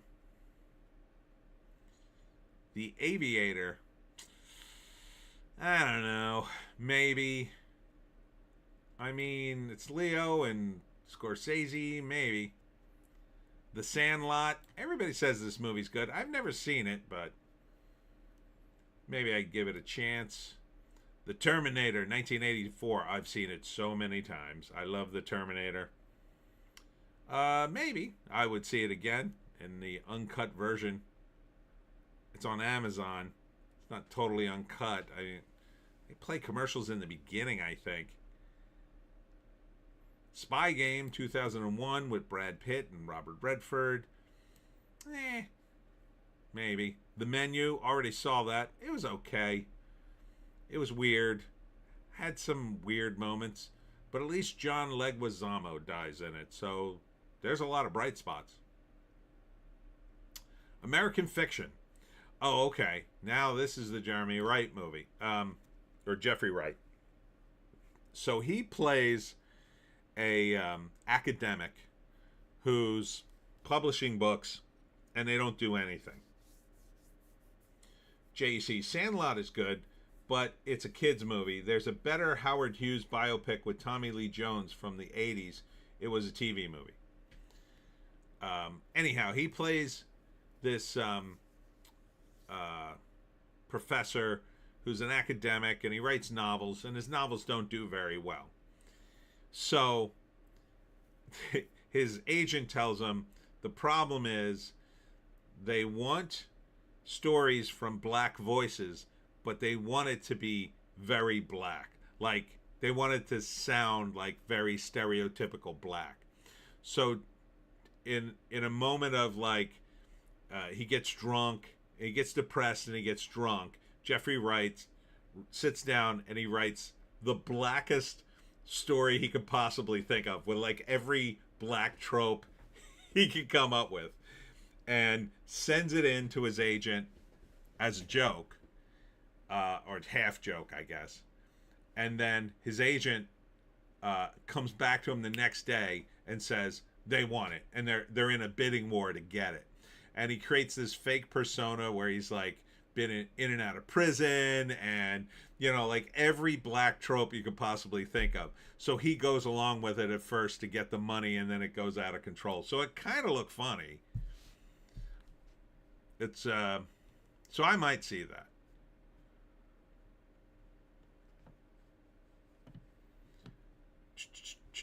Alex Ogle. I like The Menu, especially with Anna Taylor-Joy in a skimpy dress. Yeah, she was pretty good in that movie, I have to say. Even if her eyes are a bit too far apart. Great for estimating distances. Yeah, that's probably the only movie I really like her in.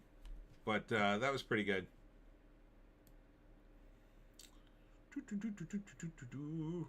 House reps say they'll vote to expel Swalwell and Gonzalez. Both gentlemen need to go. It's way late to be doing this. Like, way too late, but do it. Trump's ridiculous UFC championship appearances proves he don't care about ending the Iran war, Eugene Daniels says. No, it's Trump doing what Trump does. Signaling to everybody, everything's going to be fine and I'm in control of everything. JEC, so it's like bamboozled.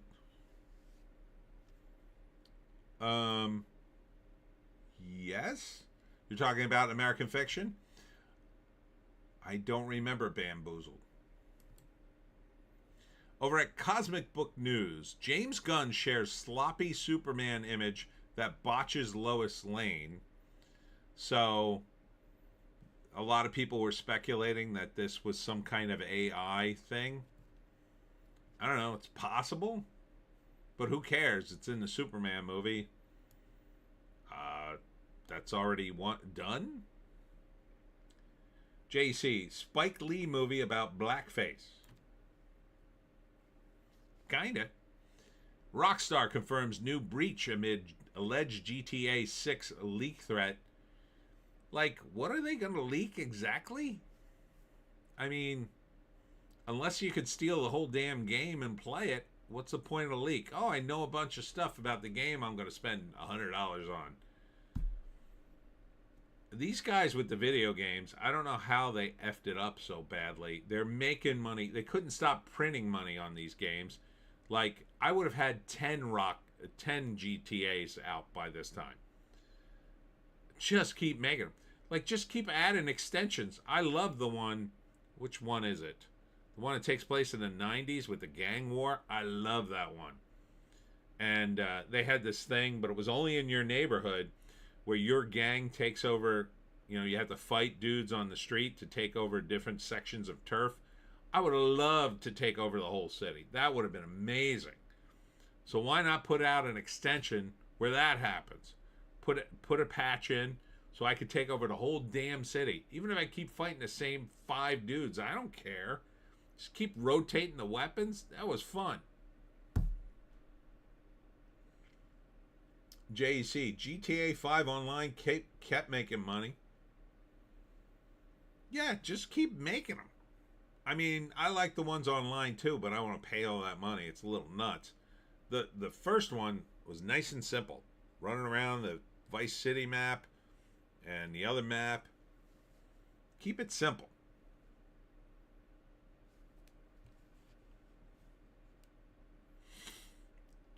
Spider-Man Brand New Day leak reveals Mark Ruffalo's Savage Hulk. So, there's the Hulk. Okay. And there's Ruffalo. It's going to be a Savage Hulk day on Brand New Day. Avengers Doomsday exploding on tracking ahead of possible CinemaCon debut. Whatever that means. So, I don't know. Can this movie be any good? So, the official CinemaCon presentation is scheduled for April 16th. So, that's next week. So, I guess this will be all over the internet like 10 seconds after it hits CinemaCon. I don't think this movie's going to work, but whatever. I think a lot of people will see it at least the first 2 weeks.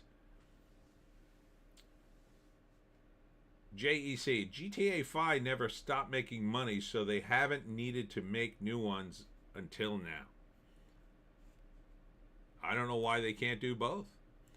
Star Trek United rumors. Again, this is mostly based on the IMDb listing, so it's just a rumor. Lena Headey's going to be in the new season of Wednesday, if anybody cares. She's a really good actress, but I don't know. I can't believe they've gone 3 seasons with this show. What the hell are they paying Jenna, what's her face? Ortega. They must be paying her a bundle to keep her on that show. Because she don't need it now. She's in movies. Here's Luigi's Mansion movie, rumored. So that should be another couple of hundreds of millions of dollars.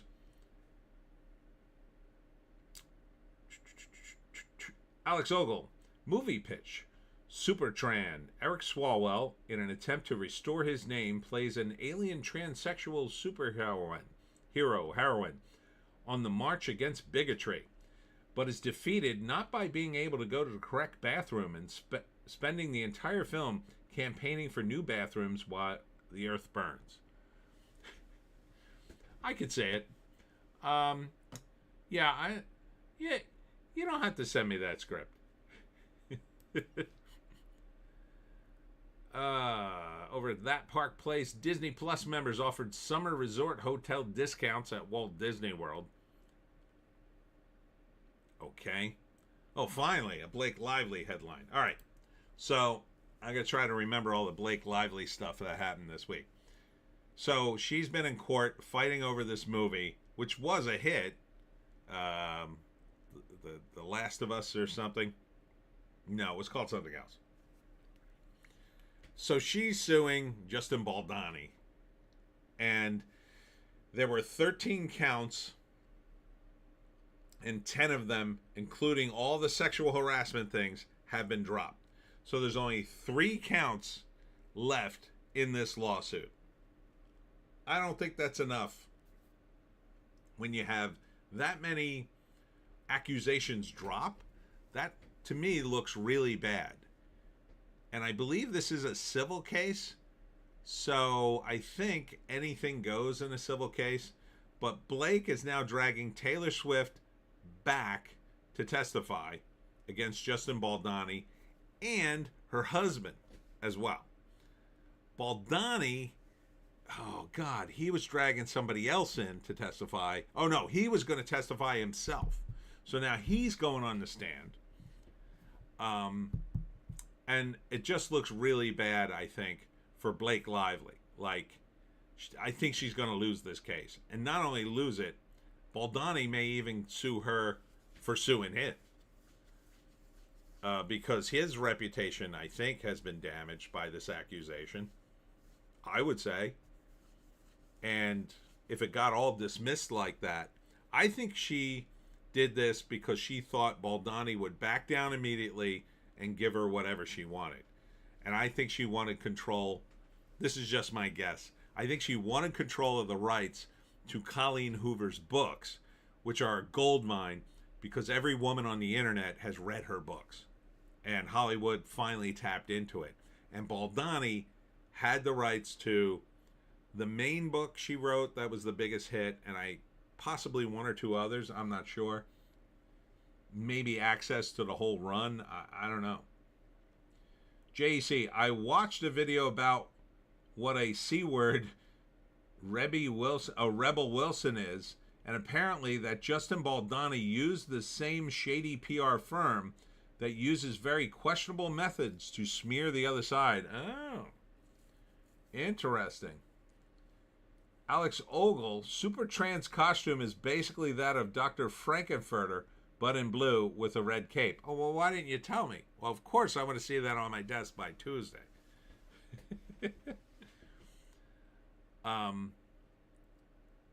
But I don't know. I don't think there's any way in hell in the 2020s that a guy like Justin Baldoni, who is directing the film, the lead of the film, would sexually harass his co-star in front of everybody on the set and think nobody's going to say anything. Especially when she's the wife of Ryan Reynolds, who at the time, he and her were like the first man and lady of Hollywood. They still kind of are, although neither one of them have had a movie recently. But so I don't know. I lean toward the Justin Baldoni camp, but you may be right. I don't know. I don't know any real data about it. I just can't stop following it because it's endless. The revelations. JEC, Rebel Wilson is being sued over a movie she directed. She smeared the producers. The PR film set up fake websites that accused the female producer of being the Indian Ghislaine Maxwell. Oh my God, that's pretty shady. That is really shady. How is that allowed? That sounds like libel right there. I mean, if they know the PR firm set it up and it was fake, couldn't she sue them for defamation? Man. And to what end? to go into the court, or just hope that some of the judge and the jurors see the website? It doesn't make any sense. I kind of can't stand Rebel Wilson. You know, she appeared, the first time I saw her, she was on an episode of Workaholics when she was fat. And she was really funny in the episode. And I thought, oh, she's really talented. I'd like to see more of her. And now I regret that thought. I really do. She's just annoying. And she lost all the weight. But she stopped being funny even before that, I think. Geeks and Gamers. Pokemon TCG Expo vendors find GPS trackers on cars after Mississauga event. Police called. Yeah, I'm telling you, there's a lot of guys who are into stealing Pokemon all of a sudden. There was a big heist in, I think it was Chicago, I want to say. And they caught the guy, finally. You know, it's just cardboard, right? Not only that, it's pretty easy to fake the cards. So I don't know why you would even bother to steal any when you could just fake them, and you're only selling them to Pokemon players. The deal was in Magic cards they did this. JC, they have voice messages from the PR firm explaining what they wanted the websites to say. It's just about creating as much dirt on the other side as they can. Yeah, but that's even more evidence. Like, if they have that, that sounds incredibly, number one, defamatory, and number two, possibly illegal? What law would that be? I mean, it's like, it's some kind of fraud, isn't it? You're knowingly smearing somebody on the internet. It seems like it would be illegal, at least in some state. But anyhow, they used to counterfeit Magic cards by taking a valuable Magic card, scanning it into a laser printer, printing out the copies on sticker stock, like really high-end sticker stock after the scan printed, and then they would cut it out and paste it over a worthless card, and then put it in a screw-down case, which a lot of players use because if they have a really valuable card, you don't want to actually play with it. You use a proxy card. So you would sit the card you have, the valuable card, in the case on the table and say, I'm playing with this proxy card, and then play the game. So I had heard back in the Magic card days, they would take a, $200 card, let's say, scan it in, make 100 copies, and then go around and sell them for $50 a pop and make $5,000 and, abscond with the money. So I don't see why they wouldn't do that with Pokemon. Why the hell would you rob somebody? That's a way bigger crime. Way bigger.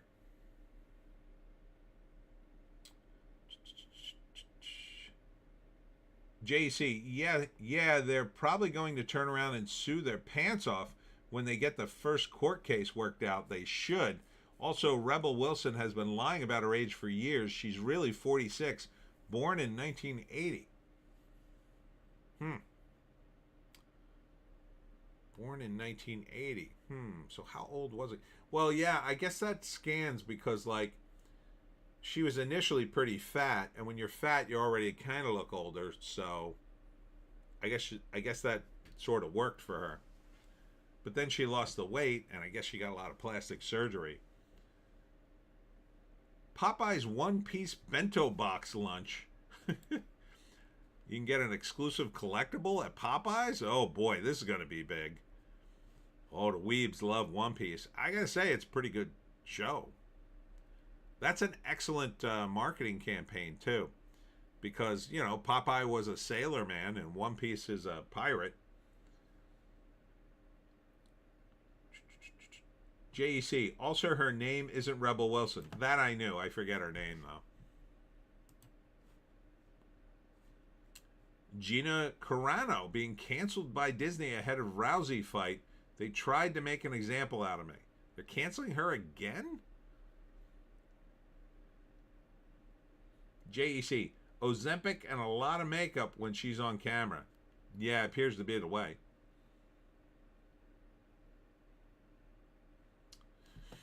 All right, moving on to Breitbart.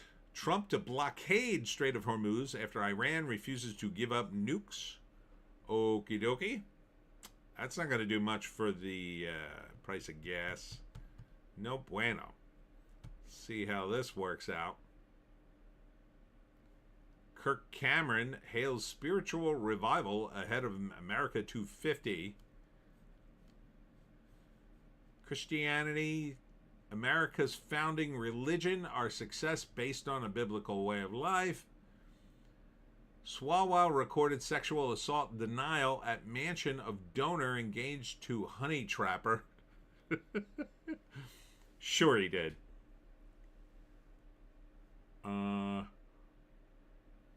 JC, Rousey Gina fight is just a freak show fight. Just let her embarrass herself. Iran's nationals connected to brutal regime no longer welcome in U.S. Yeah, they've been deporting a lot of these guys. Probably should have said nice things about America. JEC, no Trump blocking the strait was the problem to begin with. Well, here's what one person said as part of the geopolitical analysis. Trump has calculated, apparently, that we don't need that oil, and that by blocking the strait, the countries that do need that oil will be forced to get it from Russia, which none of them want to do, with some exceptions, and the next place is the United States and Canada and Venezuela, which is basically us, because we now control Venezuela and we pretty much control Canada. Like, we don't really control Canada, but we control it enough. And it's in our sphere. So if the money goes to Canada, won't be great for you guys necessarily because you're wacky government, but at least it won't be going to the Middle East.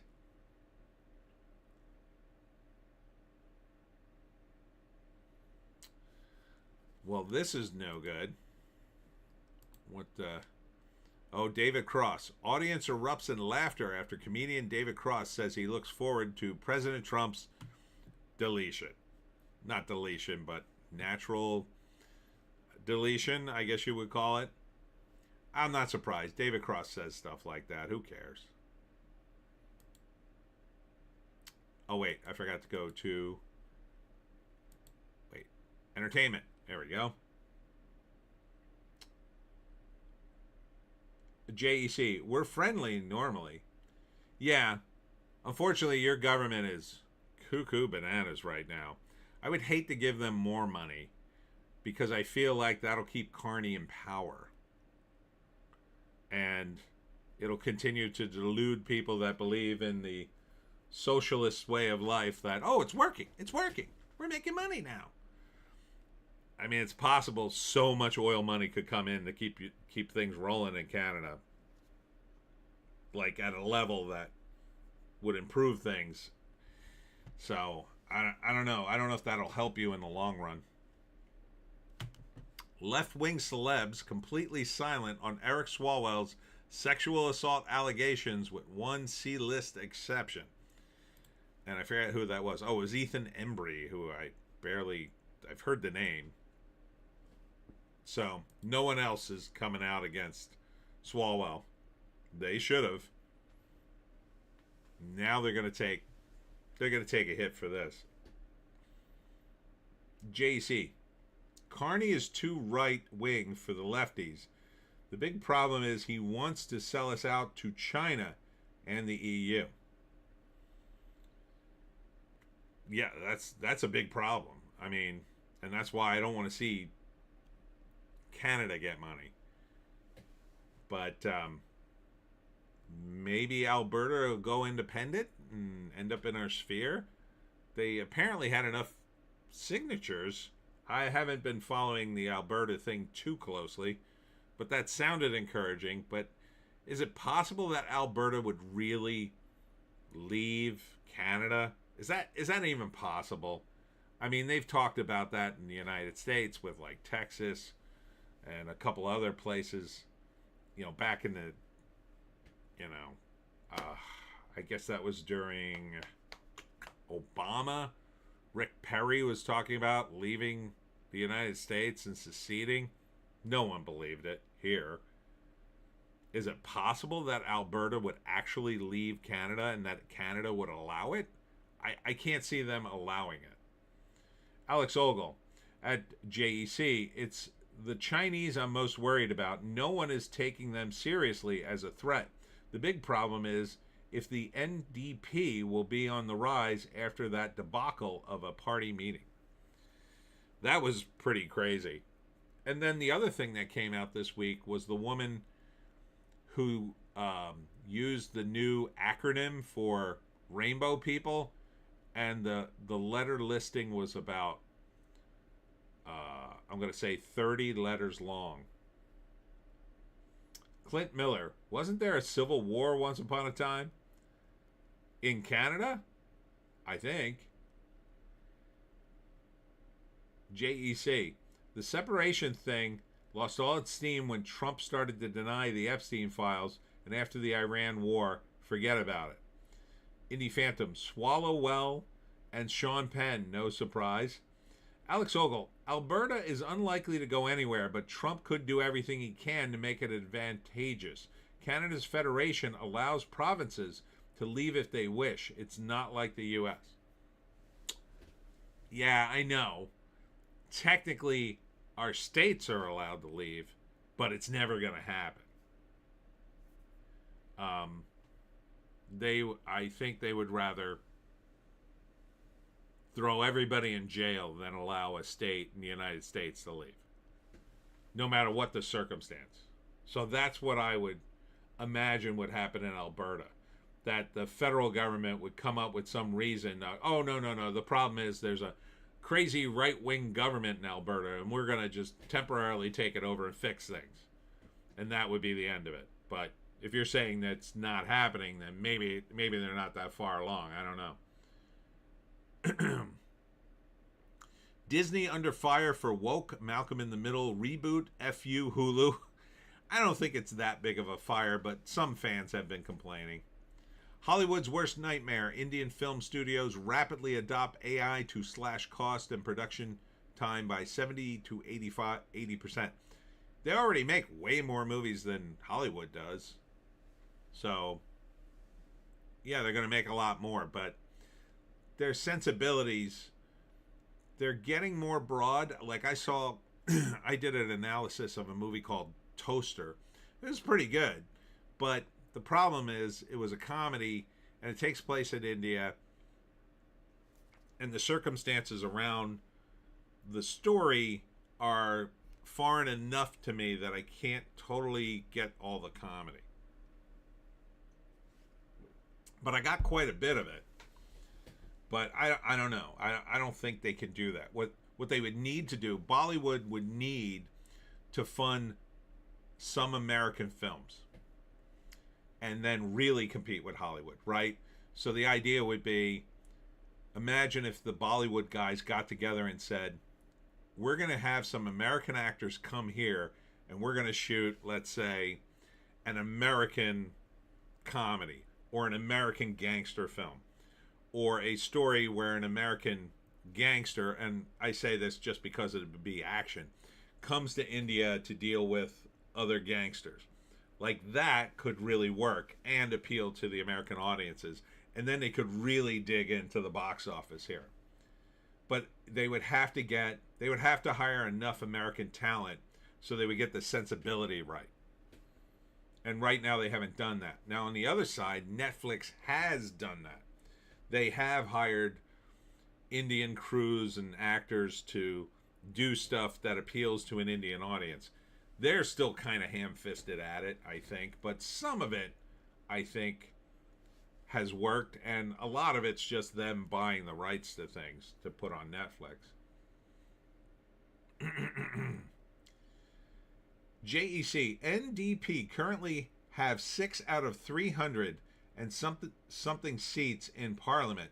They are a dying party, even a joke in Canada. If they do better in the next election, it will only hurt the Liberals. Alex Ogle, MMIWG2SLGBTQIAP+. That was the new acronym.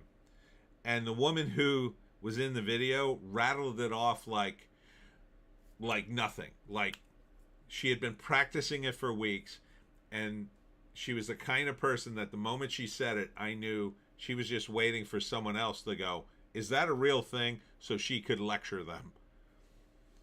JEC, we've been dealing with Quebec trying to split for generations. After the last time we had enough and made it basically impossible to leave. Need 75% of the vote to leave and rewrite our charter. Okay, that's the bit of data I figured was in place. Alex Ogle, I started reading the report in the missing and murdered indigenous women and girls back in 2019. Turns out it's them doing it to themselves. Who'd have thunk? Yeah, I heard that as well. Let's see. Hollywood elites demand shutdown of Texas ice facility. So this is another thing Hollywood people are doing, signing letters. At this point, is anybody paying attention to these people for this kind of stuff? They're so stupid to do it. I think it just hurts them. Paul Feige spoke up this week, rips unnecessary outrage over stupid S like Sydney Sweeney's jeans ad, while at the same time he defended the Ghostbusters movie he made, the female Ghostbusters movie, and at the same time suggested Sydney Sweeney should be the next James Bond.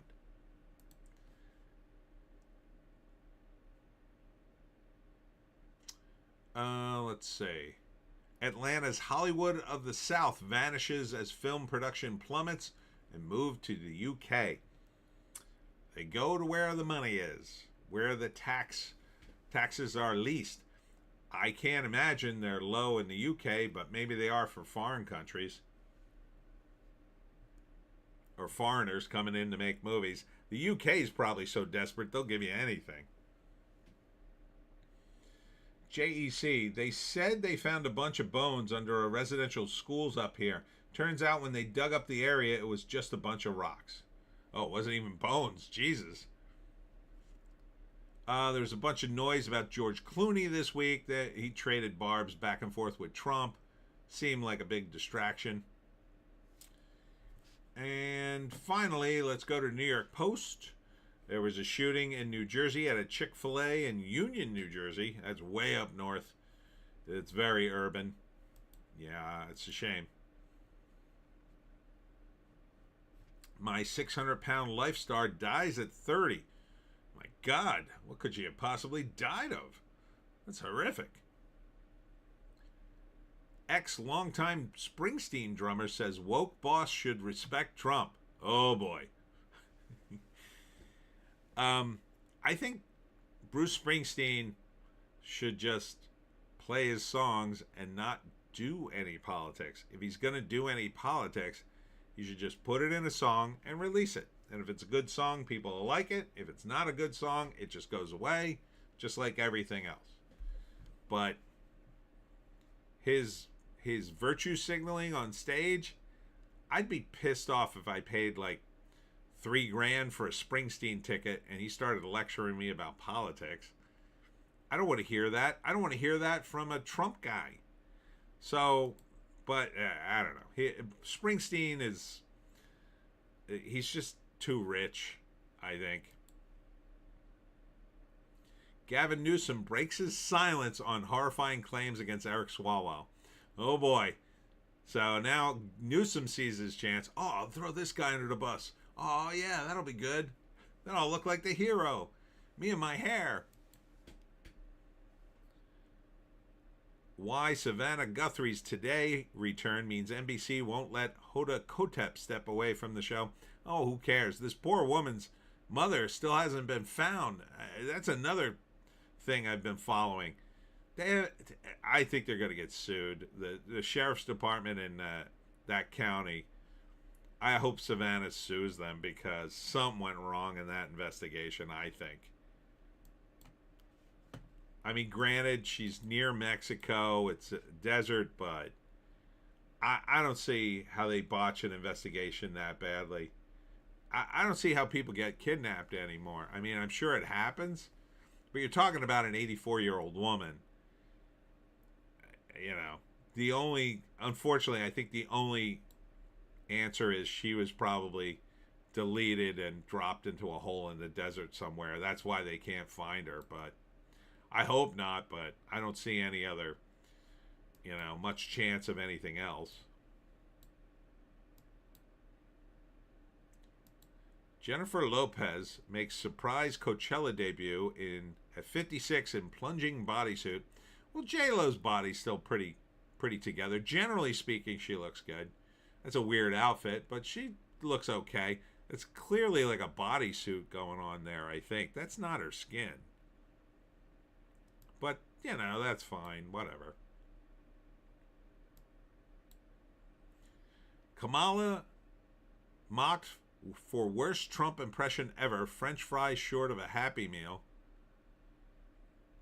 It's tough to do Trump. I can't do Trump. Razor Fist does a good Trump.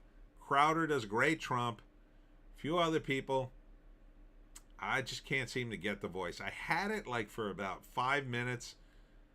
And I just can't get it. I just can't keep it consistent. Alex Ogle, not quite true at JEC. They use ground-penetrating radar to examine the areas around the sites of former residential schools and noted disturbances they claimed were graves, and then wouldn't permit anyone to dig to confirm. Ground-penetrating radar only locates graves in a site known to have been a graveyard, but no plan of its layout. Yeah, and I gotta imagine it's not super exacting. So unless you get a radar sort of image that looks exactly like a coffin, and these graves were pretty old, so you got to imagine the coffin rotted away to some extent or got crushed by the ground, and you know the way things are buried deteriorate. So you can't just go by the radar. But either way, we kind of know the deal. It was some other trumped up phony nonsense to push woke. Looks like we're bombing somebody. Trump announces blockade of Strait of Hormuz as Prez blasts Iran for world extortion. Okay. All right, we still haven't sent troops in. He's got about another week. He's got this week to get things settled here. I don't know if he's going to make it.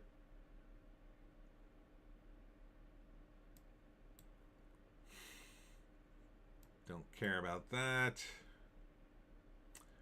Tragic Long Island cop's family reached $200K from a pizza charity after a mere 35-minute window blocked them from her pension. Well, that doesn't seem right. But good for you guys raising the money.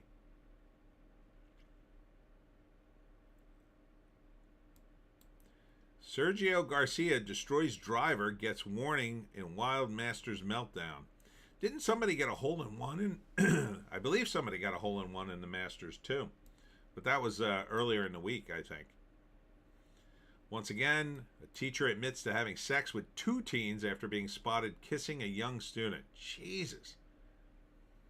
It just keeps happening.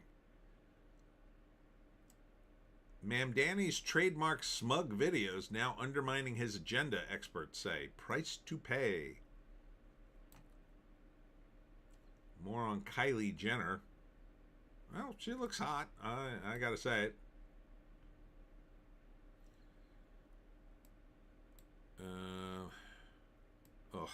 I can't even read that one.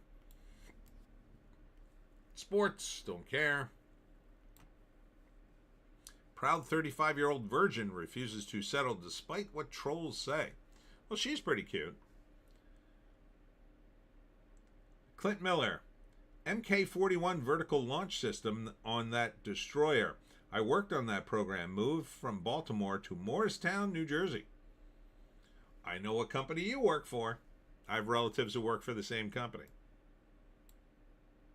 Don't say it, though.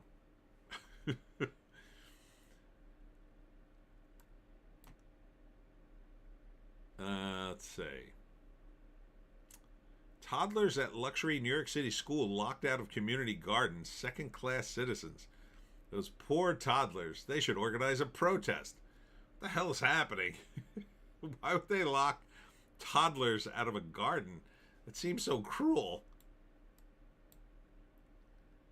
Amazing otherworldly next step for Artemis program after successful flight to the moon. Okay, so they're doing that. That's good. Sleeping homeless woman crushed by a garbage truck claw, and her family demand answers. Pretty sure she slept in garbage somehow and got crushed by the claw, it sounds like. It's pretty horrible. It's a shame. Ooh, Rolling Stone's book reveals biggest P-Hound in band and it wasn't Mick Jagger? That's surprising. Was it Keith? Biggest Lothario in the Rolling Stones was not the charismatic big lip frontman Mick Jagger, but the unassuming bassist Bill Wyman. Okay. Bill was hands down the band's biggest unrivaled P-Hound, writes Bob Spitz in the upcoming The Rolling Stones biography, noting that the guitarist was reportedly unable to sleep without fresh female companionship. Well, they're the Rolling Stones. I mean, I would consider it an outrage if he didn't constantly have groupies. There was a Mad Magazine comic years ago of the Stones on tour, and the comic had Mick Jagger in almost every scene. There'd be a girl at his crotch with his pants down, constantly getting a Hummer. All right. I think we're just about to wrap it up here. Heather Graham says classmates dismissed her as nerdy before Hollywood breakthrough proved them wrong. Nerdy and hot?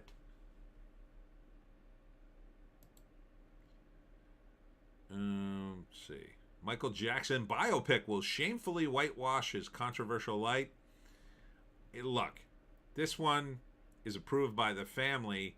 I don't see how you'd expect it to be, number one, any other way. They weren't going to go there. And again, watch the videos by Razor Fist.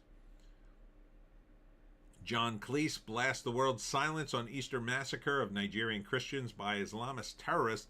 John Cleese is kind of getting based these days because the UK is in such terrible, terrible shape, but it's kind of a little too late. But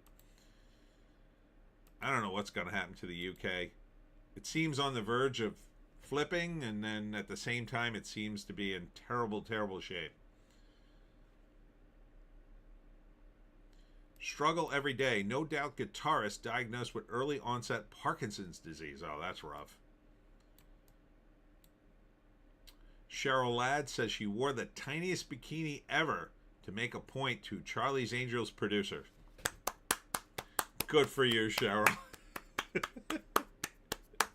You brave, brave woman. Alex Ogle, John Cleese is a much-needed voice against Islam. Yeah, I think it's a little too late, but he seemed to pick fights on X for no reason. But, yeah, Cheryl Ladd, she was a smoke show back in the day. She don't look that bad now. I mean, but she's in her 70s, you know. For 70s, she looks pretty good. I'm not sure exactly how old she is. And I think that's about it. Let's see. One, Cheryl Ladd bikini.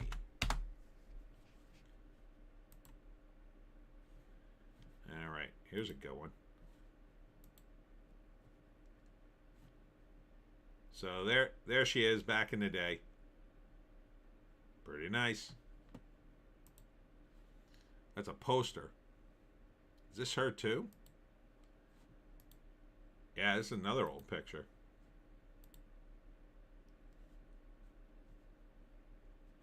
Hello. Man, you can get a lot of posters of Cheryl Ladd. I think this is the bikini she's talking about. Yeah, it's pretty skimpy. I mean, this is like late 70s, early 80s. So back then, that was pretty skimpy. All right. Well, what have we learned today? We're gonna wrap this up. What time is it? 9:30. It's a little early, but I gotta wrap things up. I'm losing my voice, and Jones got to go on a WALK. Oh wait, we got another Alex Ogle. Who were the two women driving the Lamborghini at the beginning of Cannonball Run? Hot, hot, hot. Oh, I know one was Adrienne Barbeau. Hold on.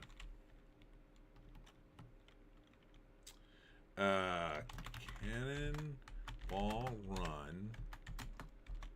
Lamborghini.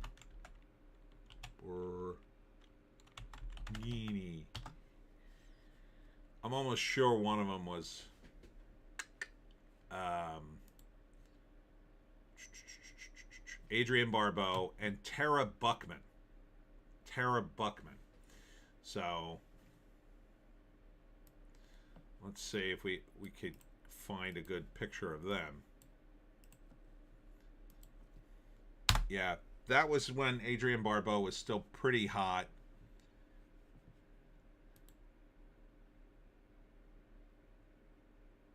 She was older, though, by then. Let's see. This is from the movie.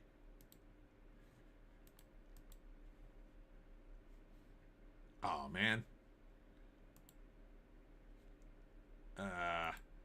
There we go. Do not copy. Thanks. So this was from the movie. Yeah, they were pretty hot back then. Adrienne Barbeau was sort of at the... where the hell's my head? Am I blocking something? I gotta make sure. Okay. Hold on. I'll shrink it a little bit. Adrienne Barbeau, at this time, was older. She still was rocking a hot body. And then Tara was like equally, like she was hot. She was younger, but very hot. Alex Ogle, heaven's sake, Tony, you're just superimposing your head on posters of Cheryl Ladd's body. No bueno. Oh yeah, no, that could be haunting your dreams. Sorry about that. I thought I'd moved it enough to the side, but there you go. Anyhow, what did we learn today? Well, we learned I should be careful when I post the bikini pics. We learned Adrienne Barbeau. She was in Swamp Thing, by the way. She's in a new movie recently, too. She's up there now, though. She's like in her 70s. But she was known for her great cans for a long time. Gosh, I forgot the point. Well, we learned that the box office, 117 million, is like 8 movies. And most of it's really 2 movies. So, yeah. We learned the Michael Jackson biopic won't be out for 2 weeks. So next week, probably going to be the same as this week. What else did we learn? Oh, we learned all about David Spade. From his cocaine to his potential lack of money. But he might be worth anywhere from 60 to 70 million, maybe, if you count all the real estate, which is a big chunk of it. It's a big chunk of it. But yeah, I mean, I know celebrity net worth is not super accurate, but I would say he's got some money. I still, and we learned more about Blake Lively, which is just, man, that thing never ends. That thing never effing ends. And, yeah. So we learned a lot. And we laughed and we cried. And we had a good time. So thank you. We learned about Bigfoot. And that Carl Benjamin might actually be Bigfoot. It's a theory. And I'm going with it. So that's it for me, Tony D. And Little Joan. Little Joan, who was very quiet tonight. She's mad because we haven't gone for a WALK yet. What's coming up for me? Wednesday, I'm going to be somewhere. Where the hell am I going? Alex Ogo, we learnt that Clint Miller worked on an MK-41 VLS for American destroyers. Well done helping Project Powers, sir. Where the hell am I going to be, though? I'm going to be at... somewhere, there it is, wrong link. I'm working on the Galloway Hunting Lodge page for the Pineys. Man, it's taking forever. Okay. I'm going to be at Parker's Bend in Morristown on April 17th. I'm also going to be, why don't I have that on my calendar? I got 2 things this week. Oh, yeah. April 15th, I'll be at Brandywine in Haddonfield. That's on Wednesday at 2 p.m. for How to Hunt a Jersey Devil. Then Parker's Bend on Friday for How to Hunt a Jersey Devil. And then on the 18th, I'll be at the April Ambience Pop-Up Mart in Burlington Mount Holly Marriott from 12 to 6. I've never been to that one, so that's going to be a new one.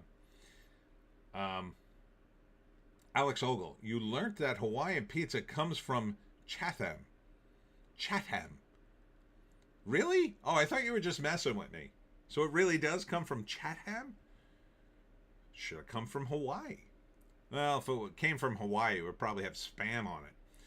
Clint Miller, thank you very much. Thank you very much for your service. So to speak, on the big, big missiles that we're currently firing at Iraq, apparently. So that's it. I'll be back next week.